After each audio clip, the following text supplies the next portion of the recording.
நரகவாதிகளின் புலம்பலை பற்றி அல்லாஹ் சொல்லுகின்ற பொழுது, லவ் குன்னா நஸ்மஉ அவ் நஅகிலு மா குன்னா ஃபி அஸ்ஹாபி ஸஈர், நாங்கள் சரியாக கேட்டிருந்தால், சரியாக சிந்தித்திருந்தால் இப்போது நாங்கள் நரகவாசியாக ஆகியிருக்க மாட்டோம் என்று சொல்வார்கள். இன்னொரு இடத்தில் அல்லாஹ் குறிப்பிடுகிறான், மா ஸலககும் ஃபீ ஸகர், உங்களை இந்த நரகத்தில் தள்ளியது எது? அவங்க சொல்வாங்க, லம் நகு மினல் முஸல்லீன், நாங்கள் தொழவில்லை. வலம் நகு நுத்இமுல் மிஸ்கீன், நாங்கள் ஏழைக்கு சாப்பாடு கொடுப்பவராகவும் இல்லை. தொழுகிற ஏழைக்கு சாப்பாடு கொடுக்கல, என்ன பண்ணிக்கிட்டு இருந்தீங்க? குன்னா நஹூது மஅல் காயிதீன், வீணான காரியத்தில் ஈடுபடக்கூடிய ஒருவரோடு சேர்ந்து நாங்களும் வீணில் கொள்கிறோம். வீண் டைம் பாஸ் பண்ணிக்கிட்டு இருக்கோம். அல்ஹம்துலில்லாஹ் நஹ்மதுஹு வ நஸ்தஈனுஹு வ நஸ்தக்ஃபிருஹு வ நஊது பில்லாஹி மின் ஷுரூரி அன்ஃபுஸினா வ ஸய்யிஆத்தி அஅமாலினா மன் யஹ்திஹில்லாஹு ஃபலா முضில்ல லஹு வ மன் யுضلل ஃபலா ஹாதிய லஹு وأشهد أن لا إله إلا الله وحده لا شريك له وأشهد أن محمدا عبده ورسوله أما بعد رب اشرح لي صدري ويسر لي أمري واحلل عقدة من لساني يفقهوا قولي. அன்புக்குரிய சகோதர சகோதரிகளே, எல்லாம் வல்ல அல்லாஹ்வின் மகத்தான கிருபையினால் நாம் அனைவரும் இந்த தர்பியா நிகழ்ச்சியில பெரும் ஆர்வத்தோடு பங்கெடுக்கிறோம். சமரசம் இல்லாத சத்திய கொள்கை என்கிற தலைப்பில இஸ்லாமிய மார்க்கம் நம் அனைவருக்கும் நாம் கொண்ட கொள்கையில் எவ்வித சமரசத்திற்கும் இடமளிக்க கூடாது என்பதனை எந்த அளவுக்கு அழுத்தம் திருத்தமாக வலியுறுத்தி சொல்கிறது. அந்த விஷயத்தில் முஸ்லிம்கள் நாம் எந்த நிலையில் இருக்கிறோம் என்பதை நமக்கு நாமே சுய பரிசோதனை செய்து கொள்ளக்கூடிய வகையில் சில செய்திகளை அறிந்து கொள்ள இருக்கிறோம். முதலிலே, இஸ்லாமிய மார்க்கம் என்பது மனிதர்களின் உணர்வுகளை புரிந்து அவர்களின் வாழ்வியலை குறித்து அதற்கேற்ப பல்வேறு சட்டங்களை வழங்கக்கூடிய மார்க்கம். பொதுவாக இந்த மார்க்கத்தில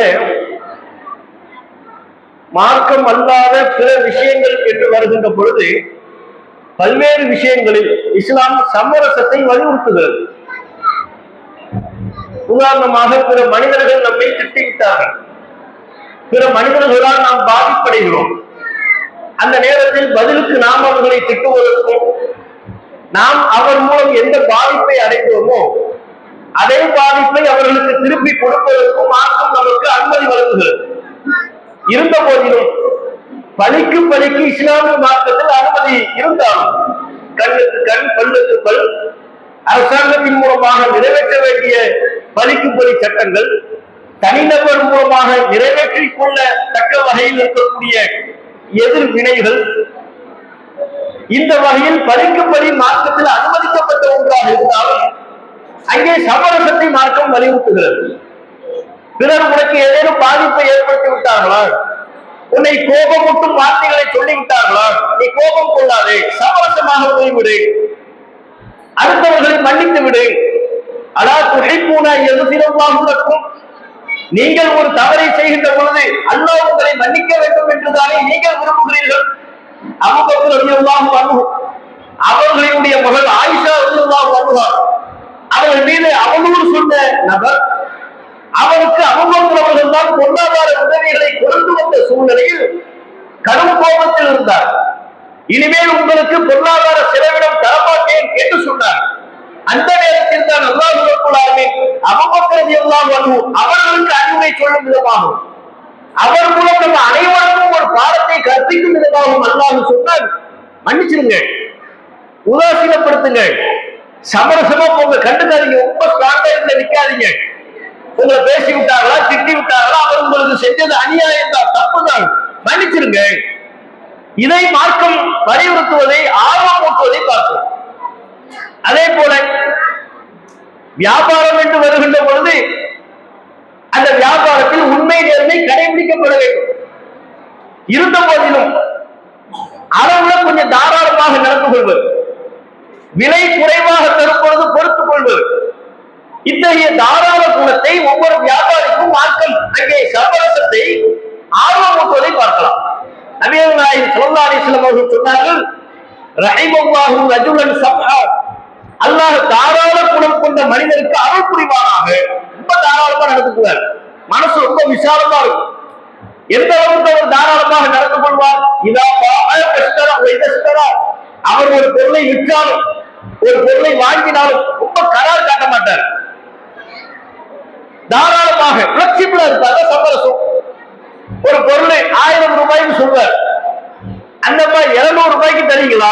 சில பேர் மனசாட்சியே இல்லாம 1000 ரூபாய் பொருளை 300 ரூபாய்க்கு தெரியான்னு கேட்பாங்க. அப்படி கேட்கப்படுகின்ற சூழலில் சரி இவ்வளவு குறைச்சு வச்சுக்கோங்க கொடுத்துடுவார், அது தாராளம். அதே மாதிரி ஒரு பொருளை வாங்குகின்ற போதும் தாராளமாக நடக்கும் போது ஏற்றுவான் அப்படிங்கிறார். 10 ரூபாய் கையில் கொடுத்து 2 ரூபாய் நீங்க வச்சுக்கோங்க, பிரச்சனை இல்லை, இதை தாராளம். இப்படி வியாபாரத்தில் கொடுக்கல் வாங்கலில் விட்டு கொடுப்பதை, என்ன சமரசம்ங்கிறத விட்டு கொடுக்கிறது தானே, விட்டு கொடுப்பதை வியாபாரத்தில் மார்க்கம் அனுமதிக்கிறது, ஆர்வமூட்டுகிறது. அது அல்லாஹ்வினுடைய அருளை பெற்றுத் தரக்கூடிய காரியம் என்று சொல்கிறது. உறவுகளின் பேரும் விஷயத்தில் மார்க்கத்திற்கு முரண் இல்லாத ஏனைய சொந்த பந்தங்களை உறவுகளை பேணக்கூடிய விஷயத்தில் நபிகள் நாயகம் சொன்னார்கள், லைஸல் வாசிலு பில் முகாஃபிர், பதிலுக்கு பதில் உறவாடுபவன் உறவை பேணக்கூடியவன் அல்ல. பதிலுக்கு பதில் உறவாடுபவர், அவர் எனக்கு ஒரு பொருளை அன்பளிப்பாக தந்தால் எப்பதற்காக நான் அன்பளிப்பு கொடுக்கிறேன். அவங்க வீட்டுல இருந்து நமக்கு சாப்பாடு வந்துருச்சு, திருப்பி நம்ம சாப்பாடு கொடுக்கிறோம், இது நாகரீகம், அதுதான் நாகரீகத்தில் உள்ளது. ஆனா அவர் உறவை பேணியவர், அதற்குரிய சிறப்புகளை அளித்தவர் என்று ஆகிவிட மாட்டார். உறவுகளை சரியான முறையில் பேணக்கூடியவர் யார்? சொந்த பந்தங்கள் நம்மை கண்டுகொள்ளாமல் இருந்தால், சொந்த பந்தங்கள் பல நேரங்களில் நம்மை அலட்சியம் செய்தால், மார்க்கத்திற்கு முரணல்லாத விஷயங்களை அப்படி நம்மை அலட்சியம் செய்யக்கூடிய சொந்த பந்தங்களை கூட நாம் அரவணைத்துக் கொள்வோம். ஆனால் அவர்கள் அல்வாசில் உறவை பேணி நடப்பவர், அல்லாஹ்வின் விருப்பத்திற்குரியவர். அங்கே நபிகள் நாயகம் எதை நமக்கு ஆர்வம் ஊட்டுகிறார்கள்? ரொம்ப டைட்டா இருக்காது, பிளெக்சிபிளா இருக்கு. உன் சொந்தம் தானே, உன் அண்ணன் தானே, உன் தம்பி தானே, உன்னுடைய அக்கா தங்கச்சி தானே, உன்னுடைய மாமா சொந்த உறவுகள், ரத்தப்பட்ட உறவுகள் தானே, விட்டு கொடுத்து இருப்பா, சகஜமா இரு, விட்டு கொடுத்து இரு, அட்ஜஸ்ட் பண்ணிப்போம், சமரசத்தோடு அங்கே உன்னுடைய உறவுகளை நீ பேணிக்கொள், மார்க்கம் சொல்லு. இதை நாம் இங்க குறிப்பிடுவதற்குரிய காரணம், உறவுகளை பேணுவதில் மார்க்கத்திற்கு முரணில்லாத வகையில் சமரசத்தை பேணுவதை ஆர்வமூட்டக்கூடிய மார்க்கம், தனிநபர் படிக்கப்படி வாங்குவதில் சமரசத்தை பேணுவதை ஆர்வமூட்டக்கூடிய மார்க்கம், வியாபாரத்தில் சமரசத்தை பேணுவதை ஆர்வப்படுத்தக்கூடிய மார்க்கம், கொள்கை என்று வருகின்ற பொழுது, இஸ்லாம் என்று வருகின்ற பொழுது, குர்ஆனின் சட்டங்கள், நபிகள் நாயகம் ஸல்லல்லாஹு அலைஹி வஸல்லம் அவர்கள் மூலம் நமக்கு சொல்லப்பட்ட இறை சட்டங்கள் என்று வருகின்ற பொழுது அதில் எந்த சமரசத்திற்கும் இடமில்லை என்பதை அழுத்தம் திருத்தமாக சொல்வது. கொள்கை வந்துருச்சா, குர்ஆன் என்று வந்து விட்டதா, அல்லாஹ்வுடைய மார்க்கம் மார்க்கம் என்று வந்து விட்டதற்கு பிறகு அதில் அல்லாஹ்வுடைய சட்டம் தான் உயர்ந்ததை தவிர அல்லாஹ்வினுடைய சொல்லும் அல்லாஹ்வின் தூதருடைய சொல்லும் தான் மேலோங்கியதை தவிர அந்த சொல்லை விடுவதற்காக, அந்த சொல்லை நம்முடைய நடைமுறையிலிருந்து அகற்றுவதற்காக வேறு யாருடைய சொல்லையும் நாம் முன்னிலைப்படுத்தக் கூடாது. வேறு எதற்காகவும் சமரசமாகிவிடக் கூடாது. மார்க்கத்தில் சமரசம் கூடாது. இஸ்லாமிய மார்க்கம் ஒரு மனிதனுக்கு உண்டான அழகையே கோகையில் தான் வர்ணிக்கிறது, வடிவமைக்கிறது. இன்னைக்கு நாமெல்லாம் ஒரு மனிதனுடைய பர்சனாலிட்டி, அழகு அல்லது ஆளுமை திறன் என்பதை நாம எப்படி சொல்வோம், எப்படி வரையறுப்போம்? அவருடைய தோற்றத்தை வைத்து ஆளுமை திறனை வரையறுப்போம். நல்ல ஆஜான பாகுவா இருக்கிறார், பார்க்க பரிச்சுட்டு இருக்கிறார், நல்ல ஆளு அப்படின்னு சொல்லி நம்ம மதிப்பீடு செய்வோம். தோற்றத்தை வைப்போம், ஆடையை வைப்போம், செல்வத்தை வைப்போம், சமூகத்தில் அவர் எந்த அளவுக்கு மதிக்கப்படுகிறார் என்பதை வைப்போம். அவர் வெளியே நடப்பாடும் பொழுது ஊரே அவரை பார்க்குதா, அவரை பத்தி பேசுதாள், அப்ப அவர் பெரியார், அவர்கள் மதிக்கத்தக்க நபர். இப்படி ஒரு மனிதனுடைய ஆளுமை திறனை உருவத்திலும், தோற்றத்திலும், ஆடையிலும், சமூக அந்தஸ்திலும் மதிப்பீடு செய்யக்கூடிய வேளையில் இஸ்லாமிய மார்க்கம் ஒரு மனிதனுடைய ஆளுமை திறன் என்று எதை சொல்கிறது? அவர் கொண்ட கொள்கையில் உறுதியாக இருப்பது. கொள்கை உறுதிப்பாடுதான் ஒரு மனிதனுக்கு அழகு. நாம போட்டுக்கு ஆடை இன்றைக்கு நல்லா இருக்கும், நாளைக்கு இட்டு போயிடும். அழகு இளமையில் தெரியும், முதுமையில் அழிந்து போய்விடும், இல்லாமல் போய்விடும். அந்தஸ்து இன்றைக்கு ஒரு விதமாக பேசுவார்கள், அதுவே நாளைக்கு கால சுழற்சியில் அவரே வேறு விதமாக பேசுவார்கள். இவை ஏதோ நிரந்தரமானது அல்ல. ஒரு மனிதனுக்கு நிரந்தரமானது அவன் கொண்ட கொள்கையில் உறுதியாக இருப்பது. இஸ்லாம் தான் நம்முடைய மார்க்கம் என்று சொல்லிவிட்டாலும் அதில் உறுதியை வெளிப்படுத்த வேண்டும். அதில் யாருக்காகவும் எதற்காகவும் எந்த காரணத்தை முன்னிட்டும் சமரசத்திற்கு இடமளித்து விடக்கூடாது. அதை இஸ்லாமிய மார்க்கம் மிகப்பெரிய அளவில் வலியுறுத்துகிறது. ஆனால் அது லேசானதும் அல்ல, இலகுவான விஷயம் அல்ல. நம்முடைய கொள்கை உறுதிப்பாட்டை சோதிக்கும் வகையில் இவன் சமரசத்திற்கு இடம் தருகிறானா இல்லையா, இந்த பெண் கொண்ட கொள்கையில் உறுதிப்பாட்டை வெளிப்படுத்தக்கூடிய நபரா அல்லது அப்படி இல்லாதவரா என்பதை சோதிப்பதற்கு அல்லாஹ்வே நம்முடைய வாழ்க்கையில் பல்வேறு தடைகளை ஏற்படுத்துவார், சோதனைகளை ஏற்படுத்துவார், டெஸ்ட் பண்ணுவான். உலகத்தில் எல்லாத்துக்குமே டெஸ்ட் இருக்குல்ல. ஒரு ரயில் புதுசா ஒரு ரூட்ல விடுறதா இருந்தா பயணிகள் ஏறுவதற்கு முன்பு அந்த ரூட்ல ட்ரெயின் நல்லா போறதா டெஸ்ட் பண்ணுவாங்க. தண்டவாளம் உறுதியா இருக்கு, ட்ரெயின் இன்ஜின் எல்லாம் பக்காவா இருக்கு, நல்லா இருக்கு, டெஸ்ட் பண்ணுவாங்க. ஒரு மருந்தை மக்கள் மத்தியில் புழக்கத்திற்கு விடுவதாக இருந்தால் டெஸ்ட் பண்ணுவாங்க. இந்த மருந்து நல்ல ஒர்க் பண்ணுதா, நோயை குணப்படுத்துதா, இல்ல இதை சாப்பிட்டு பல பேர் செத்து போயிடுவாங்களா, எப்படி டெஸ்ட் பண்ணுவாங்க. எலியில ஏனைய உயிரினங்களுக்கு அந்த மருந்தை செலுத்தி அதன் தரத்தை சோதிப்பாங்க. எந்த ஒன்றின் உண்மைத்தன்மையும் உறுதியும் டெஸ்டிற்கு உட்படுத்தும் போதுதான் தெரியும். சும்மா உருவாக்கி வச்சா தெரியாது. கார் நல்லா ஓடுதான் எப்ப தெரியும்? அதை பயன்படுத்தும் போது பார்க்கும்போது பழிச்சுட்டு இருக்கு, பயன்படுத்தினால்தான் நல்ல காரா, தரமானதா, மக்கள் பயன்படுத்துவதற்கு ஏற்றதா, உறுதியானதா, அப்பதான் தெரியும். அது போலத்தான் நம்முடைய ஈமானை நாம் ஈமான் கொண்டு விட்டோம் என்று சொல்லிவிட்டால் உடனே அல்லாஹ் நம்மை மூமின் என்ற பட்டியலில் சேர்த்து விடுவதில்லை. நமக்கு பல சோதனைகளை கொடுப்பான், டெஸ்ட் வைப்பான். அல்லாஹ் அதை சொல்கிறான், ஹஸிபன் Nios an யகூலு ஆமன்னா ஹஸிபன் Nios an யுத்ரகு an யகூலு ஆமன்னா வஹும் லா யுஃப்தனூன். மக்கள் நாங்கள் ஈமான் கொண்டு விட்டோம் என்று சொல்லிவிட்டால் சோதனைக்கு உட்படுத்தப்பட மாட்டார்கள் என்று நினைக்கிறார்களா? அப்படி நினைக்கிறியா? அல்லாஹ் கேட்கிறான். ஈமான் கொண்டேன்னு சொல்லிட்டா உன்னை அப்படியே சொர்க்கத்துக்கு அனுப்பிடுமா? மூமின் என்று சொல்லிவிட்டால், பெயர் வைத்து விட்டால், அப்துல்லா என்று பெயர் வைத்து விட்டால், முஸ்லிமான ஆண் பெண் பெயரை வைத்து விட்டால் அப்படியே உன்னை நான் சொர்க்கத்திற்கு அனுப்பி விடுவேன் என்று நினைக்கிறாயா? சோதிக்கப்படணும். சோதிக்கப்படாம ஒரு ஈமானை டெஸ்ட் பண்ணாம ஒரு நான் எப்படி மூமின் அங்கீகரிக்கிறது? அல்லாஹ்வுடைய பார்வை. அப்ப கொண்ட கொள்கையில் நாம் உறுதியாக இருக்கிறோமா என்பதை சோதிப்பதற்கு நம்முடைய வாழ்க்கையில பல்வேறு சிக்கல்களை, பல்வேறு பிரச்சனைகளை அல்லாஹ் ஏற்படுத்துவோம். நம் வாழ்க்கையில் உள்ள பிரச்சனைகளை என்ன நம்ம நினைக்கிறோம்? ஒரு ஈமானிய பார்வை என்ன, ஒரு மூமினுடைய பார்வை என்ன? நம்ம வாழ்க்கையில் நடைபெறக்கூடிய இன்பம் துன்பம், லாபம் நஷ்டம் எல்லாமே அல்லாஹ் நம்முடைய வாழ்க்கையில் நம்முடைய ஈமானை, இறை நம்பிக்கையை சோதிக்கக்கூடிய தருணங்கள். ஒரு மூமின் அப்படி சோதிக்கப்படக்கூடிய தருணங்களில் எந்த அளவிற்கு நல்ல மூமினாக, தரமுள்ள ஈமான் கொண்ட ஒரு மூமினாக தன்னை வெளிப்படுத்திக் கொள்கிறான் என்பதுதான் அல்லாஹ் அங்கே கவனிப்பது. எல்லாருமே சோதிக்கப்பட்டார். சோதிக்கப்படாமல் எந்த இறை தூதர்களும் இல்லை. இறை தூதர்களின் வாழ்க்கை வரலாறுகளில் பாருங்கள், யாராவது சோதிக்கப்படாமல் விட்டாங்களா? அதனாலதான் அல்லாஹ் கேட்கிறான், அம் ஹஸிபுத்தும் அன் ததுகுலுல் ஜன்னah, நீங்க சொர்க்கம் போகலாம்னு நினைக்கிறீங்களா? வலம்மா யஅதிக்கும் மஸலுல் லதீன கலவ் மின் கப்லிக்கும், உங்களுக்கு முன்பு அந்த சமுதாயத்திற்கு சோதனைகள் ஏற்பட்டதை போல உங்களுக்கு ஏற்படாமல் நீங்க சொர்க்கம் போகலாம் என்று நினைக்கிறீர்களா? மஸத்துஹுமுல் பாஸா வதர்ரா வஸுல்ஸிலு ஹத்தா யகூல ரசூல் வல்லதீன ஆமனு மஅஹு மதா நஸ்ருல்லாஹ்.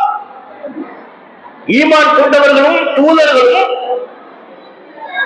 அவர்களுக்கு ஏராளமான துன்பங்கள் ஏற்பட்டது, கஷ்டங்கள் ஏற்பட்டது, கடுமையான முறையில் ஒடுக்கப்பட்டார்கள். எந்த அளவிற்கு? மத்தா நஸ்ருல்லாஹ், அல்லாஹ்வுடைய உதவி தங்களுக்கு எப்போது வரும் என்று தூதர் கேட்கிறார். ஒரு தூதரை அல்லாஹ்வுடைய உதவி எப்போது வரும் கேட்டாங்க. அப்ப ஒரு தூதரை கேட்கிறார், யோசிச்சு பாருங்க. ஒரு தூதர் கேட்கிறாரு, மத்தா நஸ்ருல்லாஹ், அல்லாஹ்வுடைய உதவி எப்போது வரும்? அல்லாஹ்வுடைய உதவி வராதா? ஒரு மூமின், ஒரு சாமானிய மக்கள் கேட்கிறாங்க, அது வேற. தூதர்ன்றவங்க யார்? ரசூல் என்பவர்கள் யார்? அல்லாஹ்வோட தொடர்புல இருக்கிறவங்க. அல்லாஹ் சொல்ல சொல்ல அந்த செய்திகளை வஹியாக, இறை செய்தியாக பெற்று அதன்படி நடப்பவர், அதன்படி மக்களை வழிநடத்துபவர். அந்த தூதருக்கு அல்லாஹ்வுடைய உதவி எப்போ வரும் அப்படின்னு கேட்கிறாங்க. எவ்வளவு கஷ்டம், எவ்வளவு சோதனை, எவ்வளவு துன்பங்கள் அவங்க வாழ்க்கையில சந்திச்சிருப்பாங்க. அந்த துன்பங்களை, அந்த துயரங்களை அல்லாஹ் ஏன் கொடுக்கிறார்? உறுதியா இருக்கிறாரா பாக்குறான். தூதர் உறுதியா இருக்கிறாரா? தூதரை ஈமான் கொண்ட மக்கள் உறுதியா இருக்கிறார்களா? நான் என்ன சட்டத்தை சொன்னதோ அந்த சட்டத்துக்கு கட்டுப்பட்டு நடக்கிறார்களா? அல்லது அதில் சமாசத்திற்கு இடமளித்து விடுகிறார்களா? இப்படி பாப்ப. இது ரொம்ப கொள்கையில உறுதிப்பாட்டை வெளிப்படுத்துவது என்பது லேசான விஷயம் அல்ல. அல்லாஹ் திருக்குறான்ல சொல்றான், மாக்கான அல்லாஹு லியதல் முஃமினி அலா மா அன்தும் அலைஹி ஹத்தா யமீஸல் ஹபீஸ மினத் தய்யிப். மூமின்களை அவர்கள் இருக்கக்கூடிய அதே நிலையில் அல்லாஹ் விட்டுவிட மாட்டான். மூமின்கள் அப்படியே விட்டுவிட மாட்டான். எப்படி? ஹத்தா யமீஸல் ஹபீஸ மினத் தய்யிப். அந்த மூமின்கள்ல நல்லவன் யார், கெட்டவன் யார் என்பதை பிரித்து காட்டாமல், அடையாளப்படுத்தாமல் மூமின்களை அவர்கள் இருக்கின்ற நிலையிலேயே விட்டுவிட மாட்டான். எப்படிப்பட்ட வார்த்தை! இதுதான் அல்லாஹ்வுடைய நியதி, இதுதான் அல்லாஹ்வுடைய மரபு. அல்லாஹ்வுடைய மரபை புரிந்து கொள்ளக்கூடிய ஒரு முஸ்லிம் தன்னை சுற்றிலும் நடைபெறக்கூடிய எந்த நிகழ்வுகளுக்கும் சரணப்படவே மாட்டான். எந்த துன்பத்திற்கும் பெரிய அளவில் ஆட்டம் காண மாட்டார். அது ஆட்சி மாற்றமா இருக்கலாம், கெட்டவர்கள் தீயவர்கள் ஆட்சிக்கு வரலாம், மோசமானவர்கள் நம்மை ஆட்சி செய்யலாம், நிர்வாக திறனற்றவர்கள் ஆட்சி செய்யலாம், மோசடியாளர்கள் ஊழல் பேர்வழிகள் ஆட்சி செய்யலாம். யார் தம்மை ஆளுநராக இருப்பதை பற்றி அவர்கள் பொருட்படுத்தவே மாட்டார்கள். ஏன்? அல்லாஹ் குர்ஆன் மூலம் பல வரலாறுகளை சொல்லி அவங்களை தயார்படுத்தலாம். மோமின், என்னுடைய வாழ்க்கையில இப்படிப்பட்ட சோதனைகள், துன்பங்கள் வரும். மோமின்கள் அல்லாஹ் பிரிச்சு காட்டாம அவர்களை நல்லவர்கள் யார், கெட்டவர்கள் யார், மோமின்களையும் அல்லாஹ் அப்படி அடையாளப்படுத்தணும். எப்போது அல்லாஹ் இந்த விஷயத்தை சொல்றான்? ரசூலுல்லாஹ் வாழ்ந்த காலகட்டத்துல நபித்தோழர்களுக்கு பல யுத்தங்களை அல்லாஹ் ரப்பல் ஆலமீன் நடைபெற்ற பொழுது, அஹ்ஸாப் யுத்தம் நடைபெறுகிறது. அந்த கட்டத்தில் அல்லாஹ் சொல்கிறான், அஹ்ஸாப் யுத்தம் நடைபெறுகின்ற பொழுது நபித்தோழர்கள் யாரும் தயங்குகிறார்களா? நான் யுத்தத்துக்கு வரலன்னு சொல்றாங்களா? எனக்கு உடம்பு சரியில்லை, முடியல, வீட்டுல வேலை இருக்கு, என்னால வர முடியாது என்று சொல்றாங்களா? அல்லாஹ் பார்த்து டெஸ்ட் பண்றாங்க. சத்தியத்தை நிலைநாட்டுவதற்காக, நீதியை நிலைநாட்டுவதற்காக ஒரு யுத்தம் என்று வருகின்ற பொழுது யார் யார் யுத்த களத்துக்கு வர்றார், யார் யார் யுத்த களத்துக்கு வரவில்லை, அல்லாஹ் நோட் பண்றான். அதைத்தான் அல்லாஹ் சொல்றார், நீங்க என்ன அப்படி சொகுசாவே இருக்கலாம்னு நினைக்கிறீங்களா? உங்களுக்கு போர்கள் வரும், ஹிஜ்ரத் வரும், பொருளாதார செலவினங்கள் வரும், பல்வேறு மார்க்க சுமைகளை உங்களுக்கு நான் அடுத்தடுத்து தந்து கொண்டே இருப்பேன். ஒரு போருக்கு பிறகு இன்னொரு போர், அப்படி வரும். கந்தக் யுத்தத்தை முடித்து விட்டு வந்தார்கள் ரசூலுல்லாஹ்வும் சஹாபாக்களும். கந்தக் யுத்தத்தை நிறைவேற்றி விட்டு வந்தார்கள்.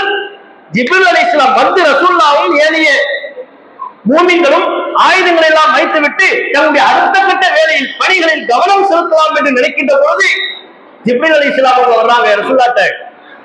வந்து சொல்றாங்க, அவகது வலஅத்தும் முஸ்ஸிலா, நீங்கள் ஆயுதங்களை கீழே வைத்து விட்டீர்களா? மலக்குமார்களாகிய நாங்கள் இன்னும் ஆயுதத்தை வைக்கவில்லையே. அடுத்த யுத்தம் ரசூலுல்லாஹ்வை பார்த்து, மூமின்களை பார்த்து, நீங்க ஆயுதத்தை வச்சிட்டீங்களா கீழே? அப்பதான் யுத்தத்தை முடிச்சுட்டு வர்றாங்க. ஜிப்ரீல் மூலம் அல்லாஹ் திரும்ப கேள்வி கேட்கிறார், என்ன ஆயுதத்தை அதுக்குள்ள வச்சிட்டீங்க, நாங்க இன்னும் வைக்கலையே, வாங்க நம்முடைய அடுத்த இலக்கு. பனு குறைவா அவர்கள் ஆட்டம் போடுகிறார்கள், மூமின்களுக்கு பல்வேறு தொல்லைகளை தருகிறார்கள், ஒப்பந்தங்களை மீறுகிறார்கள். நம்முடைய அடுத்த இலக்கு பனு குறைவா, வாருங்கள் புறப்படுங்கள், கீழே வைத்த ஆயுதத்தை எடுங்கள். எப்படி அல்லாஹ் கொடுக்குறோம் பாருங்க. இப்பெல்லாம் நம்ம கொடுத்தோம்னா நம்மளாம் தாக்குவோமா? இன்னைக்கு நம்மள பல பேர் சொல்லுவோம், நாங்கெல்லாம் ரசூலுல்லாஹ் காலத்துல, நம்ம ரசூலுல்லாஹ் காலத்துல இல்லாம போயிட்டோமே, இருந்திருந்தா அவர் என்ன பண்ணுவாரு, என்ன கிழிப்பாரு? நாங்கெல்லாம் ரசூலுல்லாஹ், நம்ம எல்லாம் ரசூலுல்லாஹ் காலத்துல இருந்திருந்தோம்னா யாரா இருப்போம், யாருக்கு தெரியும்? இன்னைக்குள்ள சர்வ சாதாரண மார்க்கத்தை கடைபிடிக்கக்கூடிய எல்லா விதமான வசதி வாய்ப்புகளும் நமக்கு இருந்துமே மார்க்கத்தை புறந்தேறும். மார்க்கம் நமக்கு இரண்டாம் பட்சம், மார்க்கம் நமக்கு பொழுதுபோக்கு, மார்க்கம் நமக்கு டைம் பாஸ், மார்க்கம் நமக்கு மேலோட்டத்தில் மேலோட்டமாக தெரியக்கூடிய ஒரு அந்தஸ்து. அதை தாண்டி ஒரு உயிரோட்டமாக உணர்வுபூர்வமாக இந்த மார்க்கத்தை நேசித்து அதன் வழி நாமும் நம்முடைய குடும்பத்தையும் அமைத்துக் கொள்ளக்கூடிய ஒரு இஸ்லாமிய சூழலை எந்த முஸ்லிம்கள் இன்னைக்கு கடைபிடிக்கிறோம்? யோசிச்சு பாருங்க. அப்படியான சூழல் இருக்கா? ஒரு யுத்தம் முடிந்து ஆயுதங்களை கீழே வைப்பதற்குள்ளாகவே அடுத்த யுத்தம். அப்பதான் அல்லாஹ் கேட்கிறான், மோமின்கள் நல்லவன் யார், கெட்டவன் யார்? என்னுடைய உத்தரவை எந்த சமரசத்திற்கும் இடமளிக்காமல் செயல்படுத்தக்கூடியவர் யார்? அதில் சோம்பேறித்தனம் காட்டக்கூடியவர்கள் யார்? அடையாளப்படுத்துவேன், அம்பலப்படுத்துவேன். அல்லாஹ் ஒவ்வொரு சட்டத்தை சொல்லும் போதும் அதை சொல்லிக்கொண்டே இருப்பான். கிப்லா மாற்றம் சட்டம் வருது, அப்போ அல்லாஹ் சொல்றான், உமா ஜஅல்னா கிப்லத்தல்லதி குன்த அலைஹா. இந்த கிப்லா மாற்றத்தை நாம் ஏன் ஏற்படுத்தினோம்? இல்லா லினஅலம மையத்தபிஉ ரசூல். உண்மையிலே உங்களை தூதரை பின்பற்றக்கூடியவர் யார்? உங்க மன விருப்பத்துக்கு தோதா இருக்கும்போது மட்டும் மார்க்கத்தை பின்பற்றுகிறீர்களா? தூதர் எதை சொன்னாலும் கேட்கக்கூடிய மனநிலையில் இருக்கிறீர்களா? தூதர் சில நேரம் உங்களுக்கு விருப்பமானது சொல்வார், அப்ப ஆமான்னு தலையாற்று. தூதர் சில நேரம் உங்களுக்கு விருப்பம் இல்லாத சிரமமான ஒன்றை சொல்வார் உங்கள் அளவில். அப்போ இது எங்களுக்கு முடியாது, இது எங்களுக்கு சிரமம், இது எங்களுக்கு கஷ்டம், இப்படி சொல்றீங்களா? நான் டெஸ்ட் பண்ணுவேன். அல்லாஹ் கிப்லா மாற்றத்திலையும் அல்லாஹ் இந்த அளவுகோலை முன்வைக்கிறார். அப்ப ஒவ்வொரு சூழ்நிலைகளின் மூலமும் அல்லாஹ் மோமின்களை தரம் பிரிக்கிறான். உண்மையா மோமின் யார்? வாயினால இன்னைக்கு நம்ம எல்லாருமே நம்ம மோமின் நினைச்சுக்கிட்டு இருக்கோம். நம்ம எல்லாருமே மிகப்பெரிய பிரச்சனை, எல்லாருமே நம்மள சிறந்த முஸ்லீமா நினைக்கும். நான் ரொம்ப பெஸ்ட் முஸ்லீம், கடைநல்லூர்லயே பெஸ்ட் முஸ்லீம் யாருன்னு கேட்டா நமக்கு நாமே சர்டிபிகேட் கொடுத்துருவோம், நான் தான் பெஸ்ட் முஸ்லீம். ஆனா இஸ்லாமிய வாடை, இஸ்லாமிய கலாச்சாரம் இந்த மார்க்கத்தை சமரசம் இல்லாம பின்பற்றக்கூடிய போக்கு எந்த அளவில் நம்மிடம் இருக்கிறது, அதை நம்ம உரசி பார்த்திருக்கிறோமா? நீங்க பாருங்க, தொழுகையில உதாரணமா தொழுகை எடுக்கும், தரப்பியாங்கிறதுனால அதை பத்தி பேசுவோம். தொழுகையில நம்ம எத்தனை பேர் எவ்வளவு சமரசத்துக்கு ஆளாயிரும்? நீங்க யுத்தம்லாம் ரெண்டும், உங்களை யுத்தத்துக்கு கூப்பிட்டு அதுல நம்ம உறுதியா இருக்கிறோமா இல்லையா, அதெல்லாம் அடுத்து. அந்த காலமே நமக்கு இல்லை, அதை விட்டுருங்க. அது அந்த சிறந்த மேன்மக்கள் இந்த காலத்துல அல்லாஹ் யார் யாருக்கு எதை கொடுக்கணும்னு தெரியுமில்ல, யார் யார் எதை தாங்குவார்கள், எந்தெந்த மக்களுக்கு எதை கொடுக்க வேண்டும் என்பது அல்லாஹ்வுக்கு தெரியும். நம்ம எல்லாம் அந்த சூழல் இருந்தா நம்ம தாங்குவோமா? தாக்கு பிடிக்க முடியுமா? அவங்க தாக்கு பிடிச்சாங்க, ஈமானிய உறுதிப்பாட்டை வெளிப்படுத்தினாங்க. இப்ப நம்ம உள்ள காலகட்டத்தில் தொழுகையில நம்ம எப்படி அதுல சமரசம் செய்கிறோமா இல்லையா? ஆனா தொழுகை என்பது சமரசத்திற்கு அப்பாற்பட்டது. ஒரு முஸ்லிம் ஆணா இருந்தாலும் பெண்ணா இருந்தாலும் ஐவேளை தொழுகை ஆண் பள்ளிவாசல்ல வந்து நிறைவேற்ற வேண்டும். அவசியமான காரணம் இருந்தால் வீட்டில் தொழுது கொள்ளலாம். பெண்கள் வீட்டில் தொழுவது சிறந்தது. அவர்கள் விரும்பினால் பள்ளிவாசலுக்கு வரலாம், தடுக்கக்கூடிய அதிகாரம் யாருக்கும் இல்லை. இந்த நிலையில ஐவேளை கண்டிப்பா கட்டாயமா தொழுகணும் தானே, அதுல ஏதாவது சமரசம் இருக்கா? தண்ணி இல்ல தயவும் பண்ணிக்க ஆர்த்தம் சொல்லிடு, தண்ணி இல்லைன்னா தயவும் பண்ணிக்க, நிக்க முடியல நின்று என்னால தொழ முடியல உட்கார்ந்து தொழு, உட்கார முடியல படுத்துக்கிட்டு தொழு. இல்ல யுத்த நேரம், சண்டை போட்டுக் கொள்ளக்கூடிய நேரம், சண்டை போற நேரமா உறுப்பு ரெண்டா பிரிங்க, ஒரு உறுப்பு பாதுகாப்பு பணியில ஈடுபடுங்க, இன்னொரு உறுப்பு தொழுகட்டும். தொழுகை எந்த அளவுக்கு முக்கியமானது பாருங்க. தொழுகைய இஸ்லாமிய மார்க்கம், தொழுகையும் பள்ளிவாசலும் ஒரு மூமினுடைய ஆகச்சிறந்த அடையாளம். பள்ளிவாசல் சாதாரணமானது அல்ல, தொழுகைக்காக பள்ளிவாசல். தொழுகையும் பள்ளிவாசலும் ஒரு மூமினின் ஆகச்சிறந்த அடையாளம். அதனாலதான் நீங்க திருக்குறான்ல ஆரம்பத்தில் இருந்து தொழுகை என்பது நமக்கு மட்டும் சொல்லப்பட்ட ஒரு அம்சமாக நீங்கள் பார்க்கல, எல்லா இறைத்துவர்களை பற்றி சொல்லும் போதும் தொழுகை நிலைநாட்டுதல் என்கிற வார்த்தை வருவதை நீங்கள் பார்க்க முடியும். அல்ல பல நேரங்களில் இந்த தொழுகை சிறப்பித்து சொல்வதை நீங்கள் கவனிக்க முடியும். ரசூலுல்லாஹ் மஸ்ஜிதுல் மதீனாவுக்கு வந்தாங்க, மதீனாவுக்கு வந்ததும் முதல் வேலையா ரசூலுல்லாஹ் என்ன பண்ணாங்க? பள்ளிவாசலை தான் கட்டாங்க. ஏன்? தொழுகை முக்கியம். மதீனாவுக்கு வர்ற வழியில குபா அந்த இடத்துல தங்குறாங்க, அங்க ரசூலுல்லாஹ் என்ன கட்டாங்க? பள்ளி. ஏன்? தொழுகை முக்கியம். ஒரு மூமியின் ஆகச்சிறந்த அடையாளம் தொழுகை. அந்த தொழுகையில் அவன் எந்த சமாசத்திற்கும் இடமளித்து விடக்கூடாது. ஆனா இன்னைக்கு நாம தொழுகையில எவ்வளவு பொறுப்போக்கா இருக்கிறோம், ஆண்களும் சரி பெண்களும் சரி. 10 நிமிஷம் நின்று தொழுகிறதுக்கு அவ்வளவு சிரமம். அல்லாஹ் குர்ஆன்ல பாராட்டுறான் மூமின்களை. ரிஜாலும் லா துல்ஹிஹும் திஜாரத்துன் வலா பைஉன் அன் திக்ரில்லாஹ். அவங்க அல்லாஹ்வை நினைவு கூர்வதை விட்டும் வியாபாரமோ குடும்பமோ அவங்களை திசை திருப்பாது. தொழுகன் வந்துட்டா வியாபாரத்தை காரணம் காட்டி தொழுகையை விட மாட்டாங்க, சமரசமாக மாட்டாங்க. குடும்பத்தை காரணம் காட்டி தொழுகையில சமரசமாக மாட்டாங்க. இன்னைக்கு அதான் நடக்குது. பல ஆண்கள் தொழுகையை அப்படியே விட்டு விடுவதற்கு வியாபாரம் டைம் இல்லைங்க, கடையில நிக்க வேண்டியதாயிருச்சு சொல்றப்ப.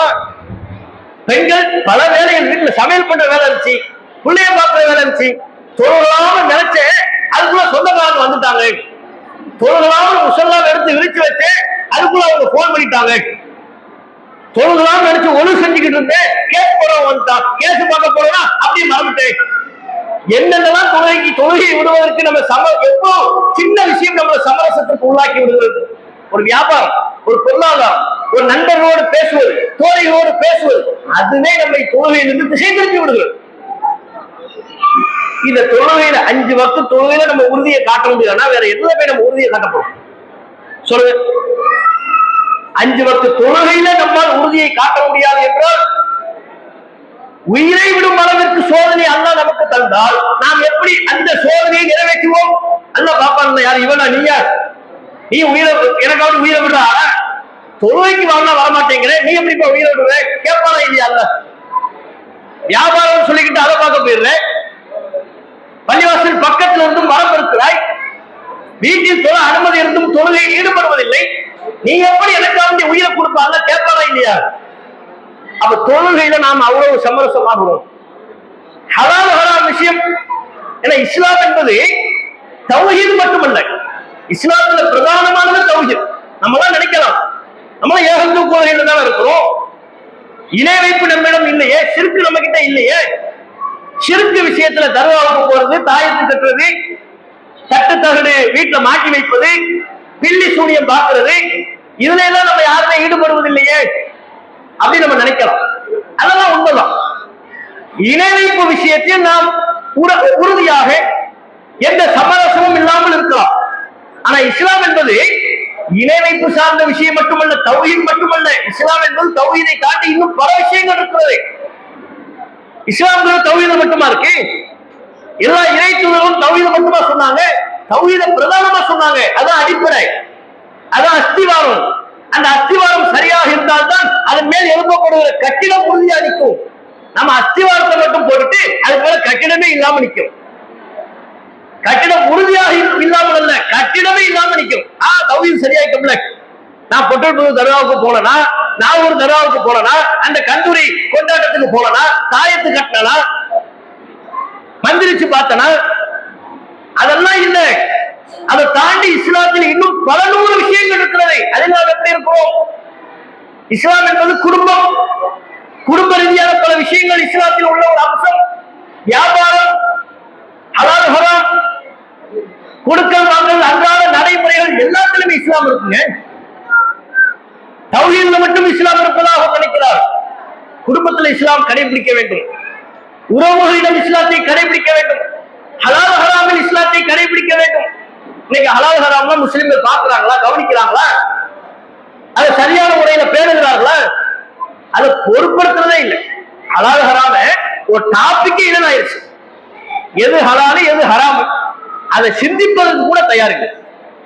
ஹலால் ஹராமை சிந்திப்பதற்கே தயாரில்லை. அதுக்கு சிறந்த உதாரணம் வட்டி. இன்னைக்குள்ள முஸ்லிம் சமுதாயம் சர்வசாதாரணமா வட்டியில் ஈடுபடுறாங்க. இன்ட்ரெஸ்ட், நம்ம இன்ட்ரெஸ்ட் அதிகப்படுத்துறதுக்கே அவன் இன்ட்ரெஸ்ட்னு பேர் வச்சிருக்கான். வட்டி வாங்கணும்னே அதுக்கு என்ன பேர் வச்சுட்டான்? இன்ட்ரெஸ்ட்.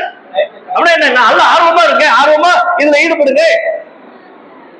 ஆர்வமா இன்ட்ரெஸ்ட் என்ன வாங்கணும்? ஒரு ஏசியா இன்ட்ரெஸ்ட் வட்டி. வீட்டுக்கு தேவையான பொருட்கள், வாஷிங் மிஷின், ஃப்ரிட்ஜ் வட்டி, பைக்கு வட்டி வாங்குறாங்களா இல்லையா? அதுல நேரடியா தெளிவா குறிப்பிடப்பட்டிருக்கும். ஆனா வட்டி என்று தெரிந்து கொண்டும் அதை அலட்சியப்படுத்தி அதெல்லாம் என்னங்க வட்டி இல்லாட்டி எப்படிங்க செயல்பட முடியும் அப்படின்னு கேட்கும். அந்த காலத்தை நாம் அடைந்து விட்டோம். வட்டி இல்லாம எப்படிங்க வியாபாரம் பண்றது? வட்டி இல்லாம எப்படி ஒரு பொருளை வாங்குறது? இன்னைக்குள்ள காலத்துல வட்டி இல்லாம ஒரு வாகனத்தை வாங்க முடியுமா என்று நமக்கு நாமே சமாதானத்தை சொல்லிக் கொண்டு அந்த வட்டியில் விழுந்து விடுவோம். அப்ப வட்டி நமக்கு பாவமா தெரியுதா? அது ஹராம் என்று தெரிகிறதா? ஹராம் ஹராமா தெரியாம சமரசமாகும். இதெல்லாம் இன்னைக்குள்ள காலத்துல தவிர்க்க முடியாது. யாருதான் இதை தவிர்த்துட்டு இருக்கிறார்?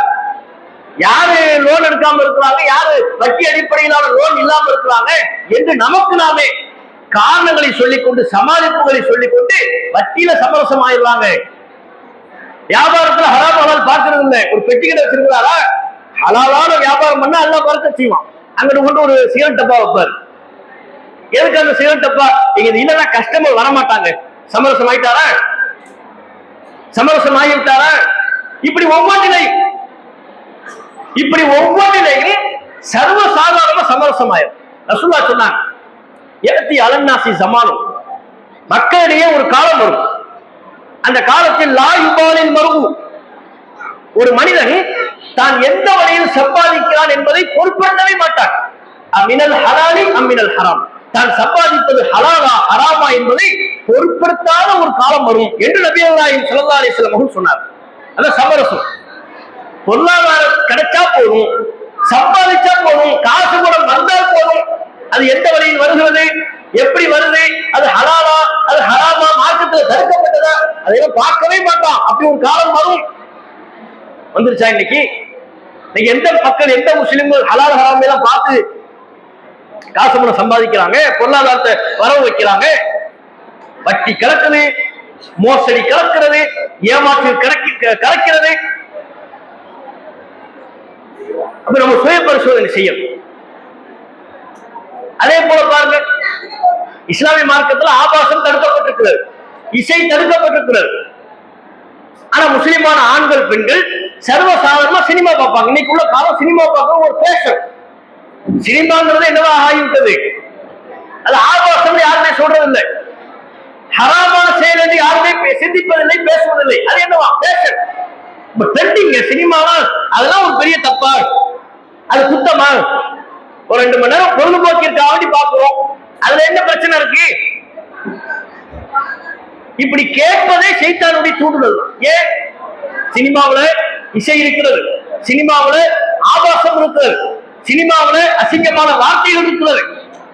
ஒரு மனிதன் எதையெல்லாம் இஸ்லாமிய மார்க்கம் எத்தகைய கலாச்சாரத்தை நமக்கு தருகிறதோ அந்த கலாச்சாரத்தை எல்லாம் உடைத்து புதியதொரு மாற்று பிற கலாச்சாரத்தை தூண்டக்கூடிய போக்கு சினிமாவில் இருக்கு. நம்ம ஒரு கலாச்சாரத்துல, இஸ்லாத்துல ஒரு கலாச்சாரம் இருக்கு. இஸ்லாமிய கலாச்சாரம் என்ன? அந்நிய ஆணு அந்நிய பெண்ணை தொடக்கூடாது. இதான் இஸ்லாமிய கல்ச்சர். சினிமாவில் என்ன பண்ணுவாங்க? நண்பர்கள் பேர்ல ஆணு பெண்ணு 2 பேருமே நண்பர்கள், ஃப்ரெண்ட்ஸ் என்ன பண்ணிக்குவாங்களா? கை கொடுத்துக்குவாங்க, கட்டி பிடிப்பாங்க, ஒன்னா ஒரு ரூம்ல தங்குவாங்க, ஒன்னா சுத்துவாங்க. காலேஜ் படிக்கிறாங்க, ஆண்கள் பெண்கள் காலேஜ்ல படிக்கிறாங்கன்னா ஒன்னா சுத்துவாங்க, ஒரே பைக்ல போவாங்க. இந்த ஆண் மடியில அந்த பெண்ணும், அந்த பெண் மடியில இந்த ஆணும் படுப்பாங்க. கேட்டா என்னவா? ஃப்ரெண்ட்ஷிப். இதெல்லாம் நட்புங்க. எந்த டைட்டானிக் கப்பல் கூட மூழ்கிடும், எங்க ஃப்ரெண்ட்ஷிப் மூழ்காது. பச்சுடேலாக்கு எதுக்கு? மார்க்கத்திற்கு எதிரான இந்த சீர்கட்ட கலாச்சாரத்துக்கு இதை இஸ்லாம் அனுமதிக்குதா? அப்ப இதே தொடர்ச்சியா நம்ம சமூகத்துக்கு இந்த சினிமாவை பார்த்து பார்த்து என்ன வரும்? நம்ம கல்ச்சர் மங்கிரும். இஸ்லாம் நமக்கு எப்படிப்பட்ட ஒரு நாகரிகத்தை சொல்லித்தர முனைகிறதோ, நம்ம எப்படி ஒரு ஒழுக்கமிக்க நபர்களாக கட்டமைக்க விரும்புகிறதோ, அது பெண்ணுக்கு தள்ளப்பட்டு சினிமாவை பார்த்து பார்த்து இதெல்லாம் தப்பில்லை. ஆண் பெண் பழகுவது தவறல்ல, ஆண் பெண் கை கொடுப்பது தவறல்ல, ஆணும் பெண்ணும் அந்நிய ஆணும் அந்நிய பெண்ணும் ஒரே பைக்கில் ஊர் சுற்றுவது தவறல்ல. அதெல்லாம் இயல்பு, அதெல்லாம் சாதாரணம். அந்த சிந்தனை வந்துடும். அது குர்ஆனுக்கு எதிரான சிந்தனை. அது வந்துச்சா இல்லையா? சினிமாவில் பார்த்து பார்த்து தேர்தலுக்கு முந்தி நம்ம சமுதாயத்தில் எவ்வளவு பேர், ஒரு சினிமா நடிகர் விஜய் அரசியல நிக்கிறாராம். அரசியல நிக்கிறாருன்னா சரி, உனக்கு பிடிச்சிருந்தா ஓட்டு போடு, இல்லைன்னா இல்ல, அது வேற டாபிக். ஓட்டு போடுறதுங்கிற தாண்டி என்ன வருது? அவர் தான் எங்களுக்கு எல்லாம். எல்லாம்னா எப்படிங்க? எனக்கு கணவருக்கு மேல அவரை தான் பிடிக்கும். இது ஒரு கணவருக்கு தெரியுமா? அவருக்கே தெரியுமே. அந்த மாணவர்களுக்கு அது தெரியுமா? வெட்கங்கிட்ட ஒரு சமுதாயமா நம்ம உருவாக்கிட்டோமா? என் புருஷனை விட எனக்கு அவரைத்தான் பிடிக்கும். உனக்கு பிடிச்சிருந்தா ஓட்டு போடு, அது வேற டாபிக். ஓட்டு போட்டு வந்தாச்சு இல்ல, ஆட்சி அதிகாரத்தை எல்லாம் தன் நாடி ஓட்ட கொடுக்கலாம், அதை நம்ம தடுக்க இயலாது. அது வேற. நமக்கு என்ன? நாம இதுல கவனிக்க வேண்டிய அம்சம் என்ன? நம்ம மார்க்க விஷயத்தை பத்தி பேசும். மார்க்க ரீதியா நீங்க யோசிங்க. ஒரு முஸ்லிம் பெண்மணி என் கணவரை விட எனக்கு அவரை பிடிக்கும்னு சொல்ல முடியுமா? இன்னொரு பெண்மணி சொல்லு டிவியில, அவர் மட்டும் எங்க ஊருக்கு வந்தாருன்னா வந்தா என்னவா பண்ணுவேன், ஹெக்கப்புக்கு சிரிச்சு அவரை கட்டி பிடிச்சு முத்தம் கொடுப்பேன். இது எப்படி சொல்ல முடியும்? அவ என்ன வெட்க உணர்வு நமக்கு? குர்ஆன் நம்ம என்ன படிச்சோம்? ஹதீஸ் அவங்க குறை சொல்ல முடியாதுங்க. அப்படி இளைஞர்கள், யங்ஸ்டர்கள், இளம் ஆண்கள், இளம் பெண்கள் நம் சமூகத்தை உருவாகி இருக்கிறாங்கன்னா அவங்க நீங்க குறை சொல்ல முடியாது. பெரியவர்கள் நம்மைத்தான் நம்ம குறை சொல்லிக்கணும். நாம என்ன அவங்களுக்கு சொல்லி கொடுத்தோம்னு யோசிக்கணும். சர்வசதா எந்நேரமும் தொலைக்காட்சியில சீரியல்களும் சினிமா படங்களும் பாடல்களும் நம்முடைய வீட்டில் ஒளிபரப்பு செய்யப்பட்டால் இத்தகைய கல்ச்சரை கொண்ட ஒரு சமூகம் உருவாகாமல் வேற எப்படி ஒரு சமூகம் உருவாகும்?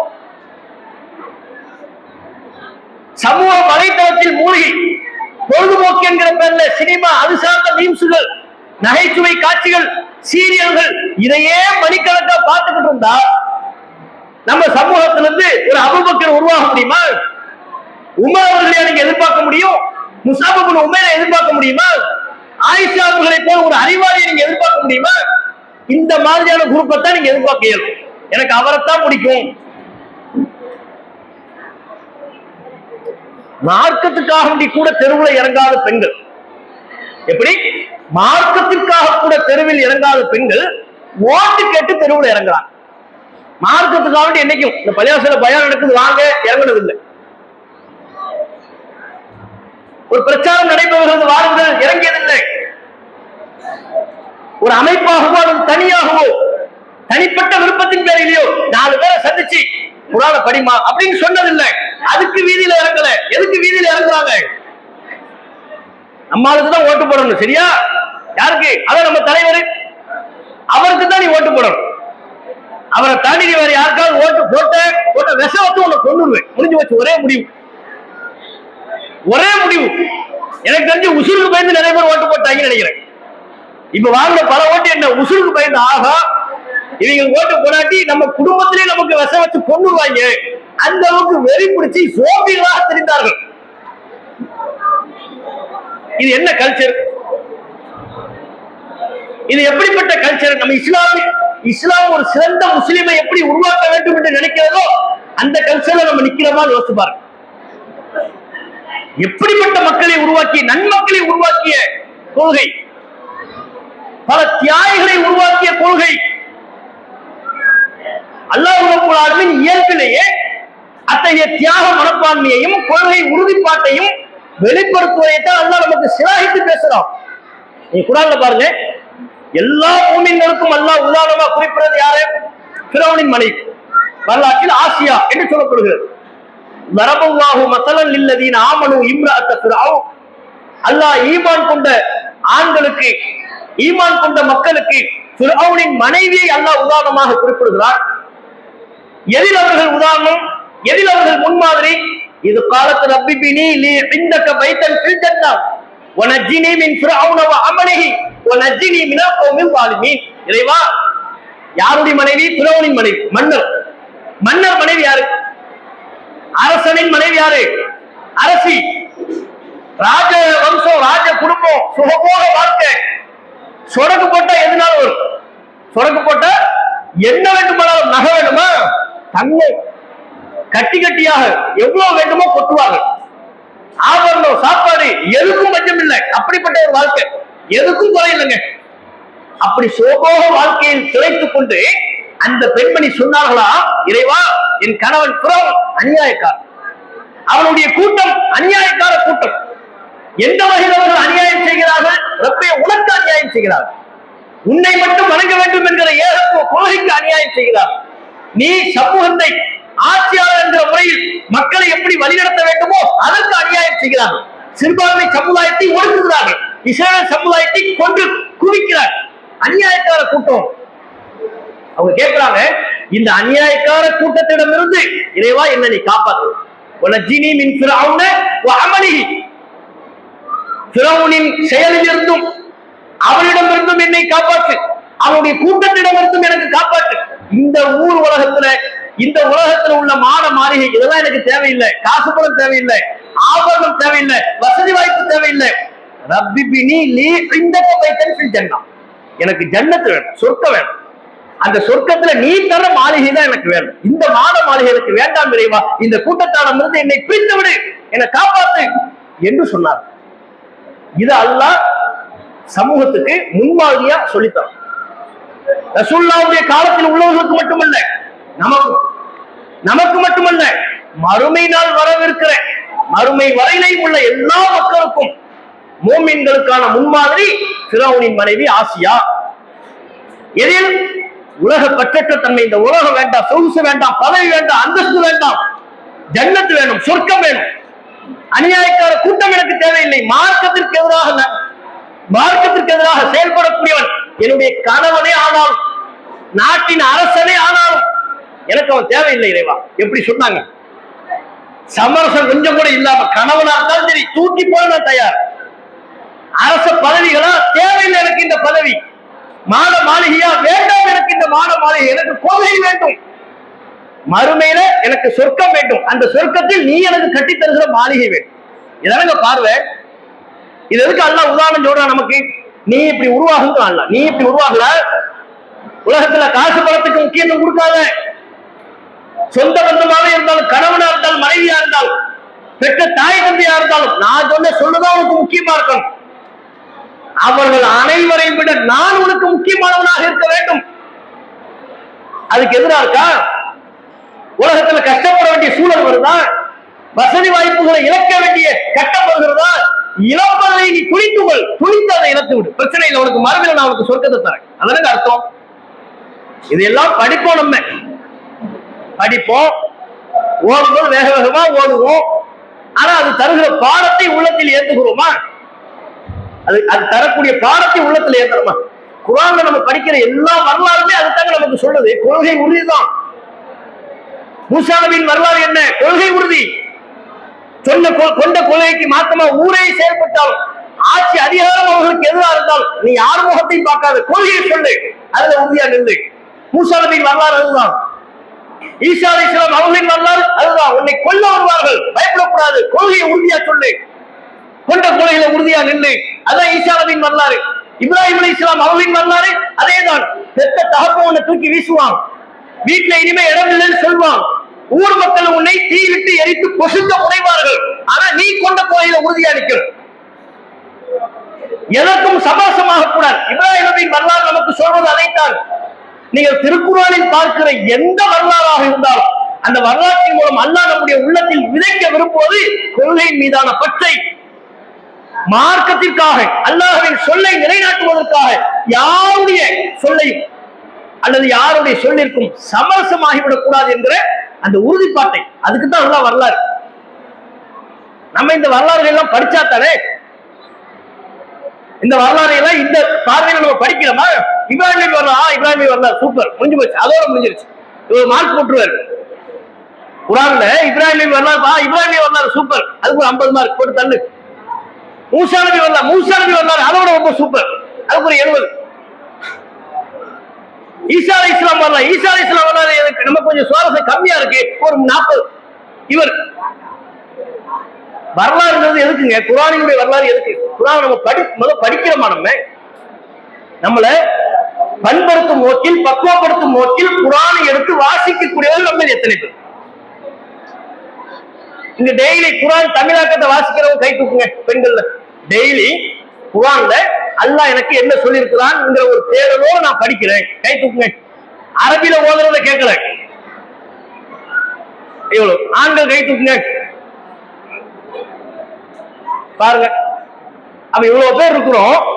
குர்ஆன்ல டெய்லி அதனோடு நம்ம வைத்துக் கொள்ளக்கூடிய தொடர்பு ரொம்ப ரொம்ப முக்கியத்துவம் வாய்ந்த தொடர்பு. இந்த உலகத்துல நம்ம வாழ்க்கையில நம்ம படக்கூடிய கஷ்டம், நஷ்டம், எல்லா துன்ப நேரங்கள்லையும் நாம எப்படி நடந்து கொள்ளணும், நம்முடைய மனநிலையை எப்படி வச்சுக்கணும், அதை சொல்லித்தரது குர்ஆன் தான் நமக்கு சொல்லித்தரும். குர்ஆன் தொடர்பு இருந்தா நீங்க எதுக்கும் சரணப்பட மாட்டீங்க, கஷ்டப்பட மாட்டீங்க, துன்பப்பட மாட்டீங்க. எல்லாம் இயல்பு, இதாப்பா, இதான் யதார்த்தம். யதார்த்தத்தை புரிஞ்சுக்குவீங்க. குர்ஆனை நம்ம படித்து விட்டால், குர்ஆனின் கருத்துக்களை உள்வாங்கி விட்டால் இதுதான் யதார்த்தம். இப்ப குர்ஆன் நல்லா சொல்றான் பாத்தீங்களா? அஹ்ஸாப் யுத்தத்தை பாருங்க. அஹ்ஸாப் யுத்தத்தை பத்தி அல்லாஹ் சொல்லும் பொழுது ஒரு கூட்டத்தை பத்தி அல்லாஹ் சொல்வான், அவங்க யுத்தத்தை தவிர்க்க பார்த்தார்கள். பொய்யான காரணங்களை சொல்லி வீட்டுக்குள்ள இருக்க பார்த்தாங்க. யாரு? முனாஃபிக்கீன்கள்.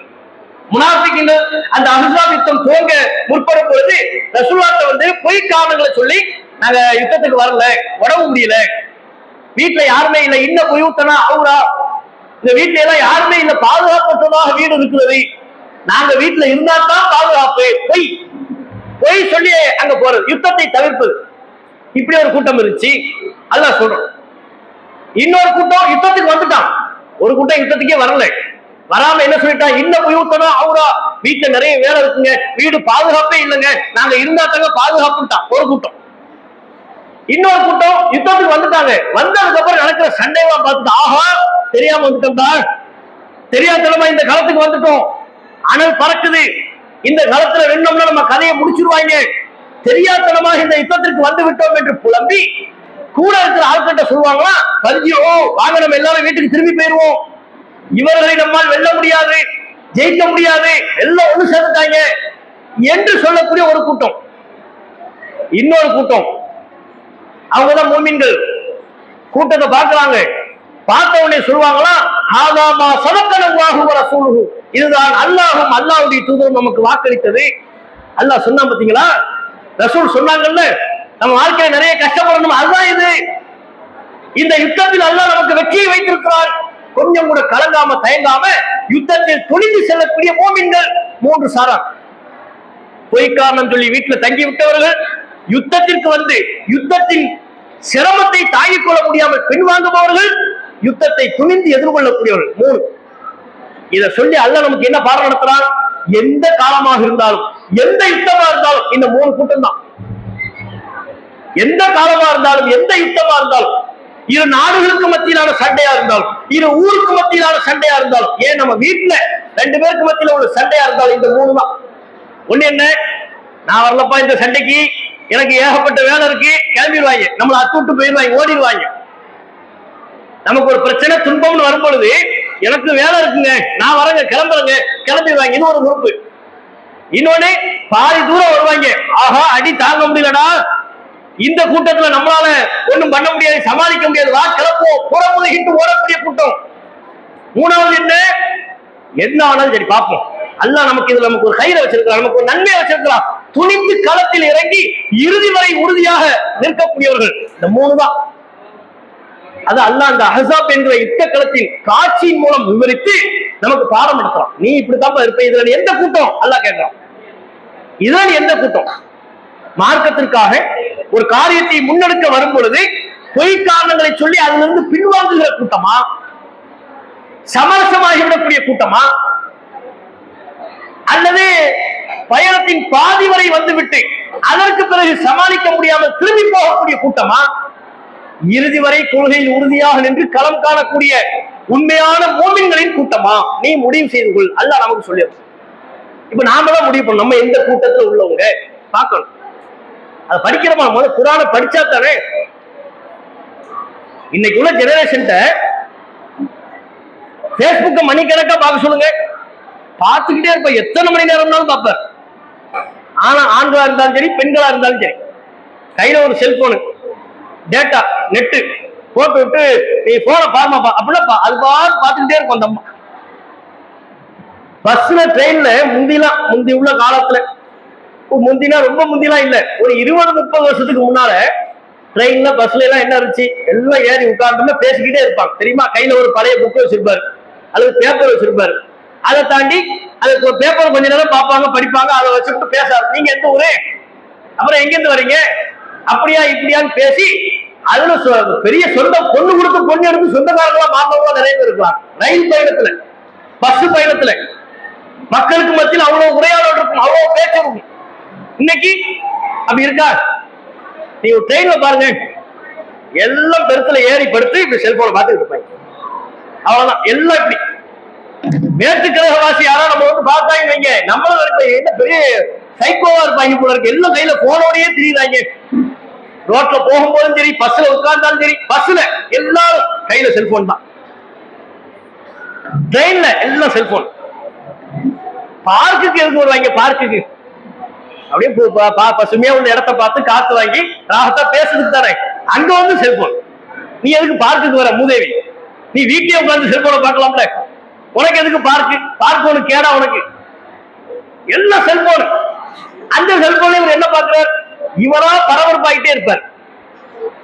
இவர் கண்ணீர் அடிப்பார். என்னங்க ஸ்டாலின் தோத்துட்டாரு, நீ எதுவும் செலவு பண்ணியா? தேர்தல் எலெக்ஷன் 5 கோடி எதுவும் செலவு பண்ணியா? ஒரு சரி பாசிசத்தை எதிர்க்கக்கூடிய ஒரு கட்சி தோற்று விட்டதுக்கு ஒரு வருத்தம், அது வேற. இவர் உட்கார்ந்து பேஸ்புக்ல ஐயோ அழுவார். இன்னும் இவர் தோத்த மாதிரி, எலெக்ஷனுக்கு இவரும் செலவு பண்ண மாதிரி. இன்னொருத்தர் இவன் வந்துட்டானே நெஞ்சு எப்படி அடிக்கிறது, வந்துட்டானே வந்துட்டாயா, அதுக்கு என்ன இப்போ? அப்ப அவ்வளவுதான் நம்ம படிச்சிருக்கலாமா? இவங்க வந்து விட்டா நம்ம அவ்வளவுதான் முடிஞ்சு போச்சு, என்ன ஆகும் தெரியலையே பலர் அளவுக்கு நமக்கு குரான் நமக்கு வரலாறு சொல்லி தருது. ஃபிரௌனின் வரலாறு படிச்சுட்டு இந்த ஆட்சி முறைக்கு நம்ம பயப்பட முடியுமா? எதுவானாலும் சரி பார்ப்போம் அப்படிலாம் நினைக்கணும். குரான் நம்மளை எப்படி பக்குவப்படுத்திருக்கணும், குரான் நம்மளை எப்படி தயார்படுத்தி இருக்க வேண்டும். உண்மையில் குரானோடு தொடர்பை கொண்டு சரியான பாடங்களை படிப்பையை பெற்றிருந்தால் முன்பு செயல்படுவது என்பது வேறு. நல்ல முடிவு வர வேண்டும், சரியான முடிவு வர வேண்டும் என்பதற்காக செயல்படுதல் அது தனி டாபிக். ஒரு முடிவு என்று வந்ததற்கு பிறகு கலங்காம என்ன ஆனாலும் சரி இதை நாங்கள் துணிந்து எதிர்கொள்வோம், அத்தகைய மன வலிமை எங்களுக்கு இருக்கிறது, குரான் எங்களுக்கு சொல்லித் தருகிறது அப்படின்னு நினைக்கிறோம். ஆனா பாருங்க, சமூக வலைதளத்துல தேவையே இல்லாம எதுனாலும் பணிக்கலக்க துளி பாய்தா இருக்காது. அதை உட்கார்ந்து பாத்துக்கிட்டு இருப்பாங்க, சீரியல் பாத்துக்கிட்டு இருப்பாங்க. இப்ப என்ன தெரியல, பசங்கள்லாம் உட்கார்ந்து சீரியல் பார்க்க ஆரம்பிச்சாங்க.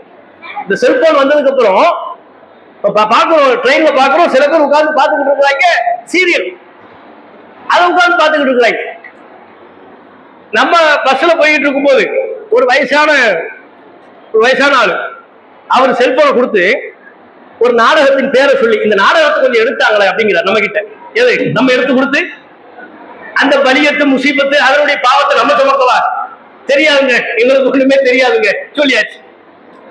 எல்லாம் யங்ஸ்டர்ல இருந்து மேல்மட்ட வரையிலையும் இந்த செல்போன் வந்ததற்கு பிறகு எவ்வளவு மணி நேரங்களை அதில் செலவிடுகிறோம் என்பதை தெரியாத அளவிற்கு அதனோடு பல தொடர்புகள். எதையாவது ஒண்ணு அதுல இருந்து ஒரு பாடம் பெற்றானா, படிப்பினை பெற்றானா? படிப்பினே இருக்காது, ஸ்க்ரோல் தான், போயிட்டே இருப்பாரு.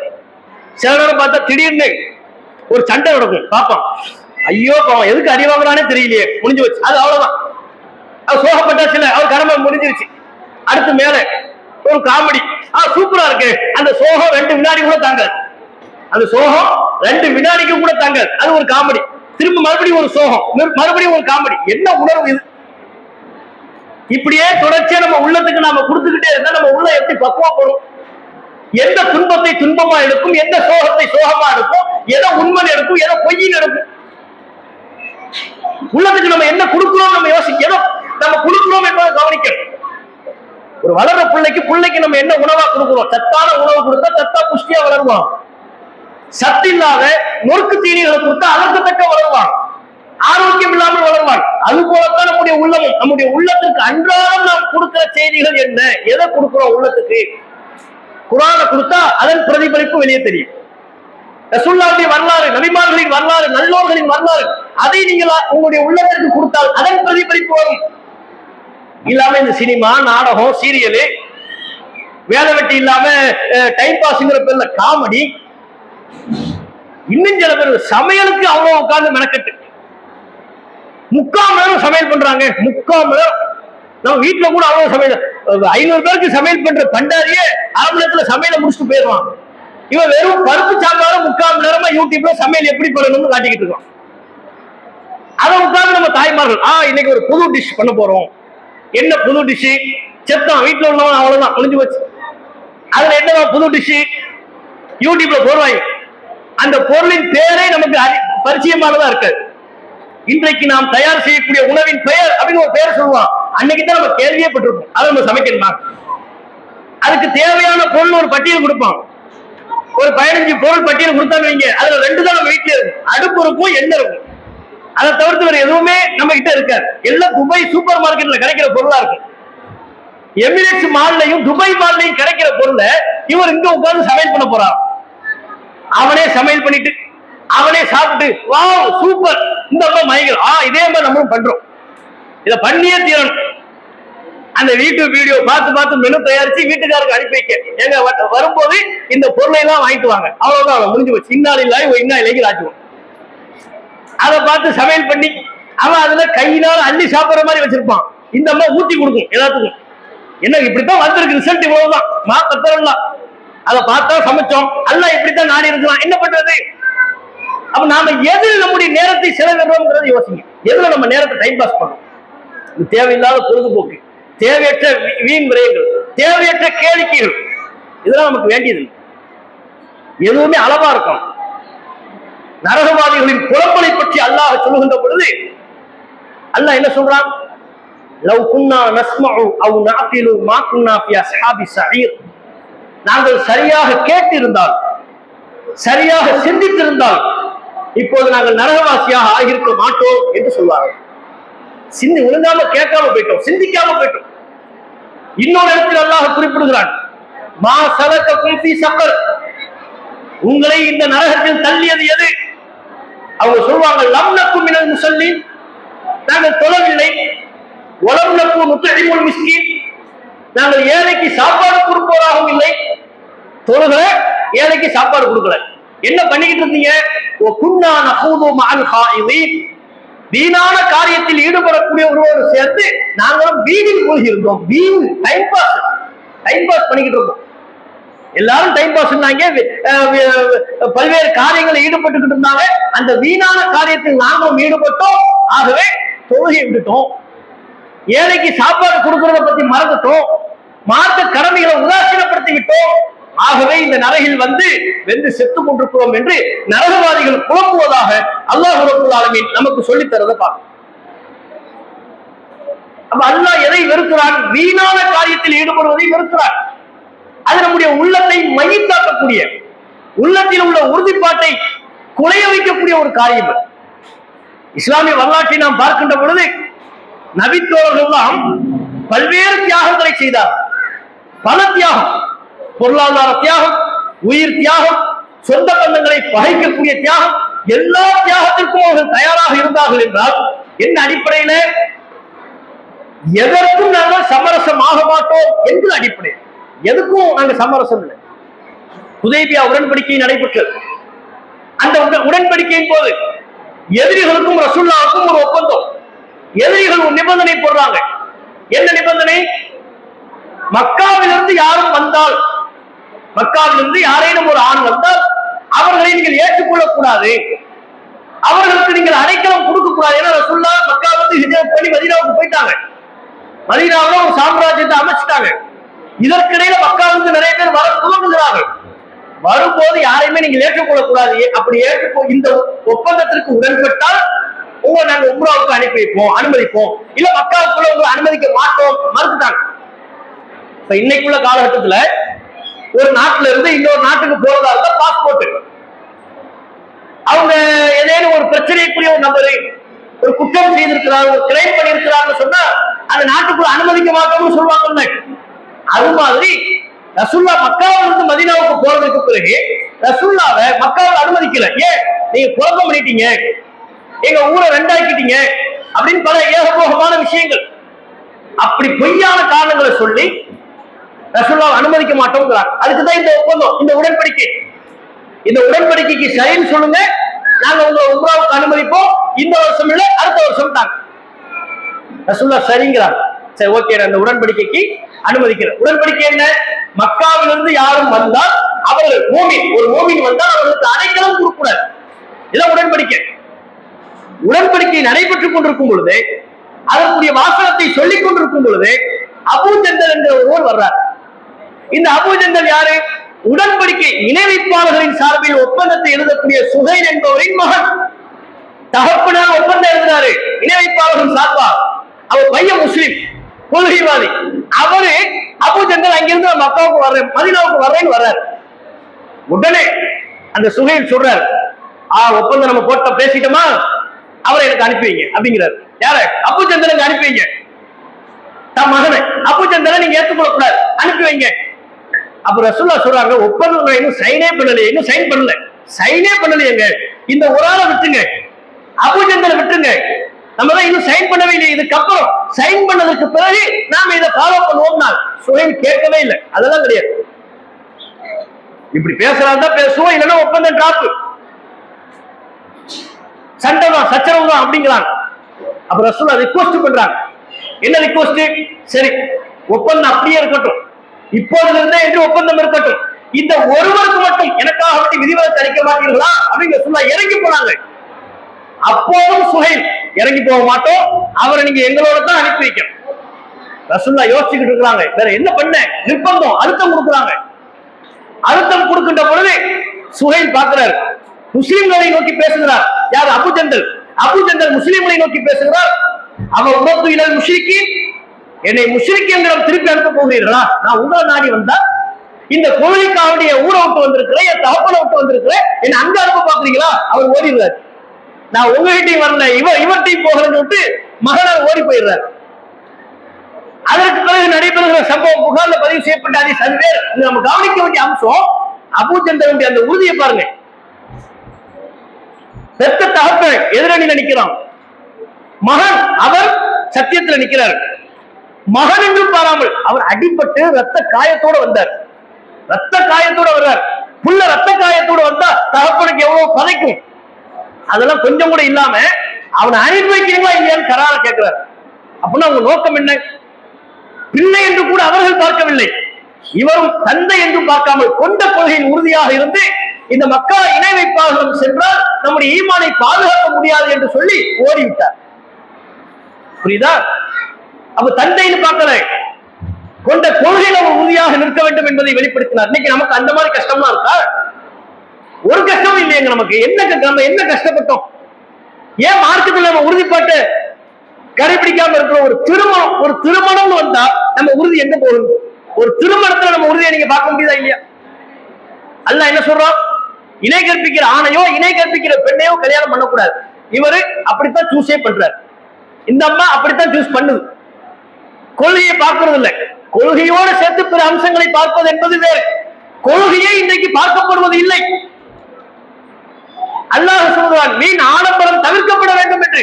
இவர் கல்யாணம் பண்றதே ஆடம்பரத்தோடு, அனாவசிய செலவுகளோடு.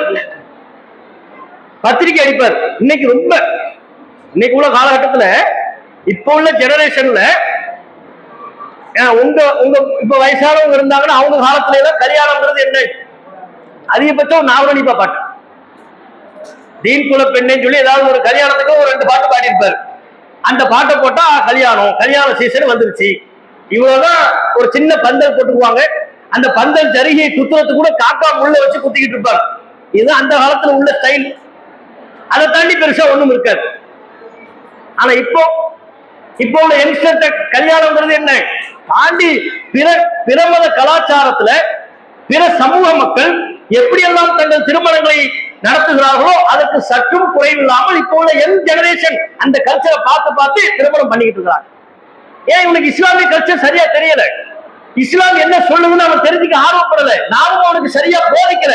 அதனால எப்படி நடக்குதுன்னு பார்க்கலாம். ஊர்ல கல்யாணம் எப்படி நடக்குது, பிற சமூகங்கள்ல எப்படி நடக்குது. பேனர், இவரும் பேனர் வச்சிருவாரு. போட்டோ ஷூட், அதுக்கும் இப்ப பஞ்சாயத்து இல்லை. இவர் முஸ்லிமான ஆளு முஸ்லிமான பெண்ணு கல்யாணத்துக்கு முன்னாலேயே மாப்பிள்ளையும் பொண்ணும் போட்டோ ஷூட். எப்படி? பொண்ணு அப்படி தூக்கி வச்சுட்டு இருக்கிற மாதிரி, 2 பேரும் புல்லட்ல போற மாதிரி, வயக்காட்டு பக்கத்துல நின்று தூக்கிட்டு இருக்கிற மாதிரி, கிணத்து பக்கத்துல நிக்கிற மாதிரி, அப்படி போட்டோ ஷூட் எடுத்து கிணத்துல விழுந்து செத்து போறவங்க பல பேர். தேவையா? பொண்ணை தூக்குறங்கிற பேர தண்டவாளத்துல இருந்து போட்டோ ஷூட் கொடுத்துருக்கலாம். ட்ரெயின் தண்டவாளம், அதுவும் ட்ரெயின் வரும்போதுதான் எடுப்பாராம் போட்டோ ஷூட். ட்ரெயின் வந்துச்சு, பொண்ணு நிக்குது, மாப்பிள்ளைய காணும், ட்ரெயின் தூக்கிட்டு போயிடுச்சு, மாப்பிள்ளைய அலையக்க தூக்கிட்டு போயிடுச்சு. இது தேவையா? இது இப்ப இதை நாம குறிப்பிட வேண்டியது. நம்ம சமூகத்து திருமணமே அப்படி நடக்குது. பேனர் கலாச்சாரம் நம்ம சமூகத்துல வந்து விட்டது, போட்டோ ஷூட் கலாச்சாரம் வந்து விட்டது, பத்திரிகை கலாச்சாரம். ஆரம்பத்துல சாதாரணமா இருந்த பத்திரிகை கல்ச்சர் இப்போ ரொம்ப மாறிடுச்சு. ஒரு பத்திரிகைக்கு 50 ரூபாய் செலவு பண்றாரு. ஒரு பத்திரிகைக்கு 50 ரூபாய், 100 ரூபாய், 200 ரூபாய், டிசைனா. அதுல இப்ப ஒரு பேஸ்புக் வாட்ஸ்அப்ல ரெடி பண்ணி அதவே ஊருக்குள்ள அனுப்பி வைப்பார். எல்லாமே பத்திரிகையில இருக்கும். இருந்தாலும் இவர் என்ன செய்வாரு, பத்திரிகையை கொடுக்கும் போதும் சொல்லவும் செய்வார். பத்திரிகையை வீட்டுல கொடுத்தாச்சு. இப்ப கேட்பாங்க, கல்யாணம் எப்ப வச்சிருக்கிறீங்க? அதான் பத்திரிகையில இருக்குல்ல. பொண்ணு யாரு? பத்திரிகையில இருக்குல்ல. எந்த தெரு, எந்த குடும்பம், அதெல்லாமே பத்திரிகையில போடுவாங்க. எல்லாமே முக்காவாசி தகவல் பத்திரிகையில இருக்கும். இருந்தாலும் இவங்க வாயில சொல்லுவாங்க. அப்ப எதுக்கு பத்திரிக்கை? அப்ப பேருக்கு தானே. கடைசியில் அந்த பத்திரிக்கை எதுக்கு யூஸ் ஆகுது? நம்ம வீட்டுல குழந்தை பச்சை பப்பா சிறுநீர் கழிச்சிருச்சுன்னா அதை எடுத்து போட்டு ஈரத்தை ஆஃப் பண்ணு, பரவாயில்லையே பேப்பர் நல்ல உரியுது ஈரத்தை, தேவையான 20 ரூபாய் 30 ரூபாய் அதை தூக்கி போடுவோமா? நம்ம 20 ரூபாய் கீழே போடுவீங்களா? நீங்க கையில உள்ள 20 ரூபாய் கீழே போடுவீங்களா? பத்திரிக்கையை போட்டு அதான் அர்த்தம் 20 ரூபாய் கீழே போடுற மாதிரி தானே அது. எதுக்கு இந்த வேலை? தேவையில்லாத வேலை எதுக்கு? அப்ப பிற கல்ச்சரை பார்த்து பார்த்து பாட்டு மண்டபம் பாட்டோ படமா போயிட்டு இருக்காங்க. இதெல்லாம் தப்புன்னு சொன்னா கூட காது கொடுத்து கேட்கறதுக்கே சமூகம் தயாரா இல்லை. இதெல்லாம் தேவையில்லைங்க, இதெல்லாம் நம்ம கல்ச்சர் இல்லைங்க. ரசூலுல்லாஹ் பாருங்க எவ்வளவு சிம்பிளா கல்யாணம் பண்ணாங்கன்னு சொன்னா அதெல்லாம் அந்த காலங்க. இப்ப நாங்க ஜென்சில அந்த சமூகத்துல இருக்கலாம். நீங்க பூமர் அன்கில், நீங்க எல்லாம் என்னவா பூமர் அன்கில், நீங்க சொல்றதெல்லாம் நாங்க கேட்க மாட்டோம்.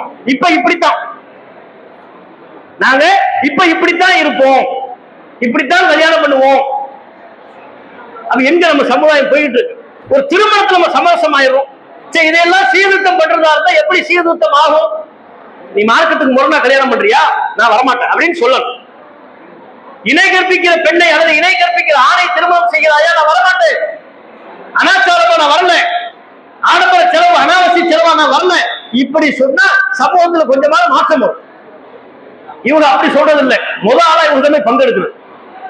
கல்யாணம்னு ஒருத்தன் அழைப்பு கொடுத்தானா போதும், முட்டாள் ரோட்டு கிளம்பிட வேண்டியது. கூட்டம் கூட்டமா கும்பல் கும்பலா போயிடுறாங்க. ஆண்களும் அப்படித்தான் கும்பல் கும்பலா கிளம்பிடுறாங்க. அப்ப எப்படி சமுதாயத்துல மாற்றம் வரும்? இவர் போய் நல்ல சாப்பாடு சாப்பிட்டு மேல் செரிமானத்துக்கு செவனப்பு பவன் குடிச்சிட்டு சாயங்காலம் செரிச்சதுக்கு அப்புறம் டீ குடிச்சுக்கிட்டே சொல்லுவாரு, ஊரு ரொம்ப கெட்டு போயிடுச்சு. யார் இவர் கெட்டு போனதுக்கு நீங்க ஒரு பெரும் பங்கியா? ஏன் இப்படி கண்ணுக்கு முன்பாக பல தவறு நடக்கும் போது அதை தட்டி கேட்பதற்கோ அல்லது அதை புறக்கணிப்பதற்கோ உங்களுக்கு மனசு வரலையே?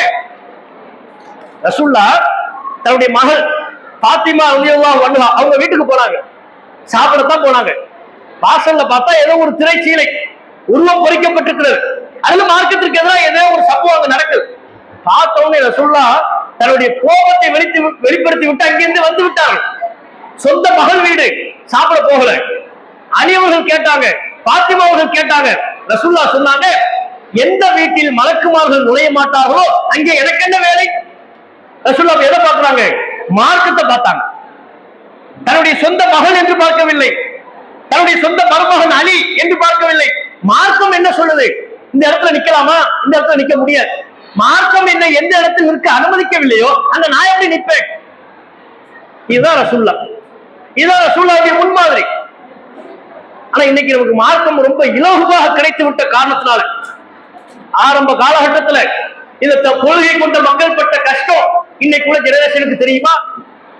மார்க்கத்தில் ஒரு அம்சத்தை கடைபிடிப்பதற்கு அவர்கள் பட்ட கஷ்டம். தொழுகையில விரல சிக்கணும், இது ஒரு சுன்னத்து. இந்த சுன்னத்தை நிலைநாட்டுவதற்கு எவ்வளவு கஷ்டம் தெரியுமா? ஊரே ரெண்டா போச்சு. பள்ளிவாசல போய் தொழுகையில, ஏன்னா அன்னைக்கு நமக்கு எந்த பள்ளி இன்னைக்கு மாதிரி பள்ளிவாசலா இருந்துச்சா? நமக்கு பாருங்க, அல்லாஹ்வுடைய கிருபையில எவ்வளவு பெரிய பள்ளி. இந்த பகுதியிலேயே நம்ம ஜமாத்துக்கு எவ்வளவு பள்ளி, இந்த ஊர்ல கடைநல்லூர்ல எவ்வளவு பள்ளி, தமிழகம் முழுக்க எவ்வளவு பள்ளிகள். ஆனா அன்றைக்கு ஒரு 40 வருஷத்துக்கு முன்னால நமக்குன்னு ஒரு சொந்த பில்டிங் கூட கிடையாது. ஒரு பில்டிங் இல்ல, தமிழ்நாடு முழுக்க நீங்க தேர்ந்தாலும் ஒரு பில்டிங் கிடையாது. அந்த அளவுக்கு ஒரு எளிய நிலையில் நாம் இருந்தோம், வறிய நிலையில் இருந்தோம். ஆனா அப்படி வறிய நிலையில் இருக்கின்ற போது மார்க்கத்துக்காக உயிரை கொடுக்க நம்ம தயாரா இருக்கும்.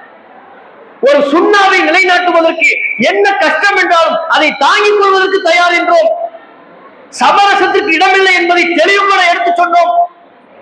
அந்த பள்ளிவாசலுக்கு போய் தொழுவோம், விரல அசைப்பாரு, தொழுதுகிட்டு இருக்கும் போதே கையை பிடிச்சிருவான். அப்படின்னா எவ்வளவு அநியாயம், எவ்வளவு அக்கிரமம். தொப்பி இல்லாம தொழுதுகிட்டு இருப்பாரு, பிளாஸ்டிக் தொப்பி, பச்சை கலர் தொப்பி, அதை தூக்கி தலையில போடுவான். இவர் இப்படிங்குவாரு, தொப்பி கீழே விழுவும், மறுபடியும் எடுத்து போடுவான். சண்டை. 2ஆம் ஜமாத் வைக்க கூடாதுங்குவான். நம்ம மக்கள் அவ இணை வைப்பில் இருக்கிறார் அல்லது பிதஅத்துகளை செய்கிறார், தொழுகையிலே பல அனாச்சாரங்களை புகுத்துகிறார். நாம தனியா தொழுவோம் என்பதற்காக காத்திருந்து தனியாக தொழுவார். தனியா தொழுது இருக்கும் போதே டமால் டிமால் அடி விடும். இமாம மட்டும் விட்டுருவாங்க. தொழ வைக்கிற இமாம மட்டும் கை வைக்காம பின்னால என்ன தொழுறாங்கல்ல எல்லாம் அடி. தக்பீர் கட்டமா டமால் டிமால் சத்தம் கேட்கும். தொழுது முடிச்சுட்டு பார்த்தா ஒரு பை எல்லாம் அடி. ஓட ஓட அடிச்சாங்க பள்ளிவாசல்ல. தொழுக முடியலங்க. நீங்க இப்ப நினைச்சு பாருங்க, நீங்க எவ்வளவு பெரிய பள்ளிவாசல்ல உட்கார்ந்து ராகத்தா பேசிக்கிட்டு இருக்கோம். மார்க்கத்தை ராகத்தா பேசுறதுக்கு எப்படிப்பட்ட ஒரு இடம்!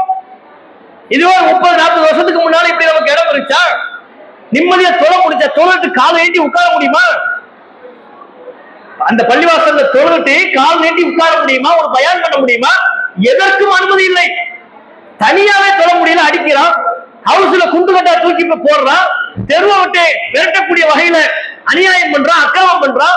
அவங்க வீட்டுல உள்ளவங்க யாரும் மௌத்தா போயிட்டா கூட பள்ளிவாசல் அடக்கம் பண்ண இடம் இல்லைன்னா, தப்தர் புக்ல பேரு பதிவு செய்ய மாட்டேன்னா, இதெல்லாம் தாண்டி இந்த கொள்கை ஒவ்வொரு ஊரிலும், கடைநல்லூரிலும் இது போன்ற ஒவ்வொரு ஊரிலும் இந்த கொள்கை வளர்ந்தது.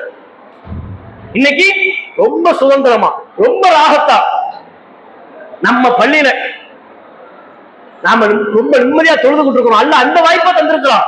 ஆனா இந்த கொள்கை உறுதிப்பாட்டை, இந்த சத்தியத்தை மக்கள் மத்தியில் சேர்ப்பதில் உள்ள பிரச்சனைகளை நாம எப்படி எதிர்கொள்றோம்? அன்னைக்குள்ள உறுதி இன்னைக்கு இருக்கா? யோசிச்சு பாருங்க. அன்னைக்கு நம்ம பலர், இந்த ஜமாத்தை சார்ந்த பல ஊர்களில் உள்ள மக்கள் இந்த கொண்ட கொள்கைக்காக வேண்டிய தியாகம் பண்ண தயார் என்று பல பேர் இருந்தார்களே, அது மாதிரியான மனப்பான்மை இன்னைக்கு நமக்கு இருக்கா? இந்த வரலாறே நமக்கு தெரியவில்லை. இன்னைக்குள்ள தலைமுறைக்கு தௌஹீது நம்ம ஊர்ல வளருவதற்கு யார் யார் அடிபட்டா, யார் யார் கஷ்டப்பட்டா, எப்படி கஷ்டப்பட்டு நம்ம ஊர்ல இந்த கொள்கை இன்னைக்கு வளர்ந்து நிக்குது தெரியல. அல்லாஹ் நமக்கு சுதந்திரத்தை தந்ததுக்கு அப்புறம் அல்லாஹ் சோதிக்கிறான். ஆரம்பத்துல மர்க்கஸ் இல்லைன்னு சொன்னியே, இன்னைக்கு உனக்கு ஆயிரக்கணக்கான மர்க்கஸ் தந்திருக்கிறானே, நீ எப்படி செயல்பட போற? அதெல்லாம் அல்லாஹ் நம்மளை நோக்கி வைக்கிற கேள்வி. ஆரம்பத்துல அந்த பள்ளியில போய் தொழும் போது உன்னை அடிச்சு விரட்டான்னு சொன்னியே, இன்னைக்கு ஊர் ஊரா உனக்கு பல பள்ளிவாசல், பல ஒவ்வொரு ஊர்லயும் பல்வேறு பள்ளிவாசல் இருக்கு. நீ எப்படி செயல்பட போற? அல்லாஹ் செக் பண்றான் நம்மள. டெஸ்ட். இந்த டெஸ்ட்ல நம்ம எப்படி பாஸ் ஆக போறோம்? இந்த டெஸ்ட்ல நாம எப்படி வெற்றி பெற போகிறோம்? அதற்கு நாம பண்ண வேண்டியது என்ன? மார்க்கத்தை சரியா படிச்சு அதை சரியான முறையில நாம நம்முடைய வீடுகள் அமல்படுத்துவோமே ஆனால், நம்முடைய சொந்த பந்தங்களுக்கு எடுத்து சொல்வோமே ஆனால், கொண்ட கொள்கையில உறுதிப்பாட்டை வெளிப்படுத்தினால் போதும். அது அல்லாஹ் அதைத்தான் எதிர்பார்க்கலாம். இறுதியாக அல்லாஹ் சொல்லுகிற ஒரு வசனம், இன்னல்லதீன காலு ரப்புனல்லாஹ் சும்ம இஸ்தகாமு, யாரினுடைய இறைவன் அல்லாஹ் என்று சொல்லி அதில் உறுதிப்பாட்டை வெளிப்படுத்துகிறார்களோ, தத்தனஸ்ஸலு அலைஹிமுல் மலாயிகா, மலக்குமார்கள் அவர்களிடம் இறங்கி விடுவார்கள். மலக்குமார்கள் இறங்கி சொல்வார்கள், அல்லா தகாஃபு, நீங்கள் பயப்படாதீர்கள், வலா தஹ்சனு, நீங்கள் கவலை கொள்ளாதீர்கள், வ அப்ஷிரு பில் ஜன்னத்தில்லதி குன்தும் துஅதூன், நீங்கள் வாக்களிக்கப்பட்ட சொர்க்கத்தை நற்செய்தியாக பெற்றுக் கொள்ளுங்கள். அல்லாஹ் சொல்வானாம். மலக்குமார்களின் மூலமாக சொல்லப்படும். எப்போது நாம மரண தருவாயில் இருக்கின்ற பொழுது மலக்குமார்கள் ஆஜராகி நமக்கு சொல்வாங்க, கவலைப்படாதீங்க, கொள்கையில உறுதியா இருந்தீங்க, நீங்க மறுமை குறித்து கவலைப்பட வேண்டாம், பயப்பட வேண்டாம், உங்களுக்கு சொர்க்கம் உறுதி. மலக்குமார்கள் நற்செய்தி சொல்வாங்க. நம்ம மௌத்தா போற நேரத்தில் அந்த நற்செய்தி நம்முடைய காதல வந்து விழணுமா? மலக்குமார்கள் நம்மை மிகப்பெரிய பயத்தில் இருக்கின்ற பொழுது இந்த நற்செய்தியை சொல்லி நம்மை ஆசுவாசப்படுத்த வேண்டுமா? கொள்கை உறுதிப்பாட்டை எந்த சமரசத்திற்கும் இல்லாம மார்க்கம் வரும் பொழுது, இல்ல எங்க வீட்டுக்காரர் திட்டுவாரு, வீட்டுக்காரர் அப்புறமா தான், எங்க அம்மா பேசுவாங்க, அம்மா அடுத்து, எங்க தகப்பனார் ஒத்துக்க மாட்டாங்க, அது அடுத்து. முதல் அல்லாஹ் ரசூல், அல்லாஹ் ரசூலுக்கு பிறகுதான் பெற்றோர், அல்லாஹ் ரசூலுக்கு பிறகுதான் கணவன் மனைவி, அல்லாஹ் ரசூலுக்கு பிறகுதான் பிள்ளைகள், அல்லாஹ் ரசூலுக்கு பிறகுதான் ஊரு உலகம். இதை நாம நம்முடைய உள்ளத்துல ஆழமாக பதிய வைத்து நம்முடைய கொள்கை உறுதிப்பாட்டை வெளிப்படுத்தினால் நாளை மறுமை நாளில் சொர்க்கம் செல்கிற வாய்ப்பை பெறுவோம். அத்தகைய நல்வாய்ப்பினை அல்லாஹ் ரப்பல் ஆலமீன் நம் அனைவருக்கும் தந்தருள்வானாக என்று கேட்டு என்னுடைய உரையை நிறைவு செய்து கொள்கிறேன். வாஹு தவானாம் அல்ஹம்துலில்லாஹி ரப்பில் ஆலமீன். அஸ்ஸலாமு அலைக்கும் வரஹ்மத்துல்லாஹி வபரகாத்துஹு.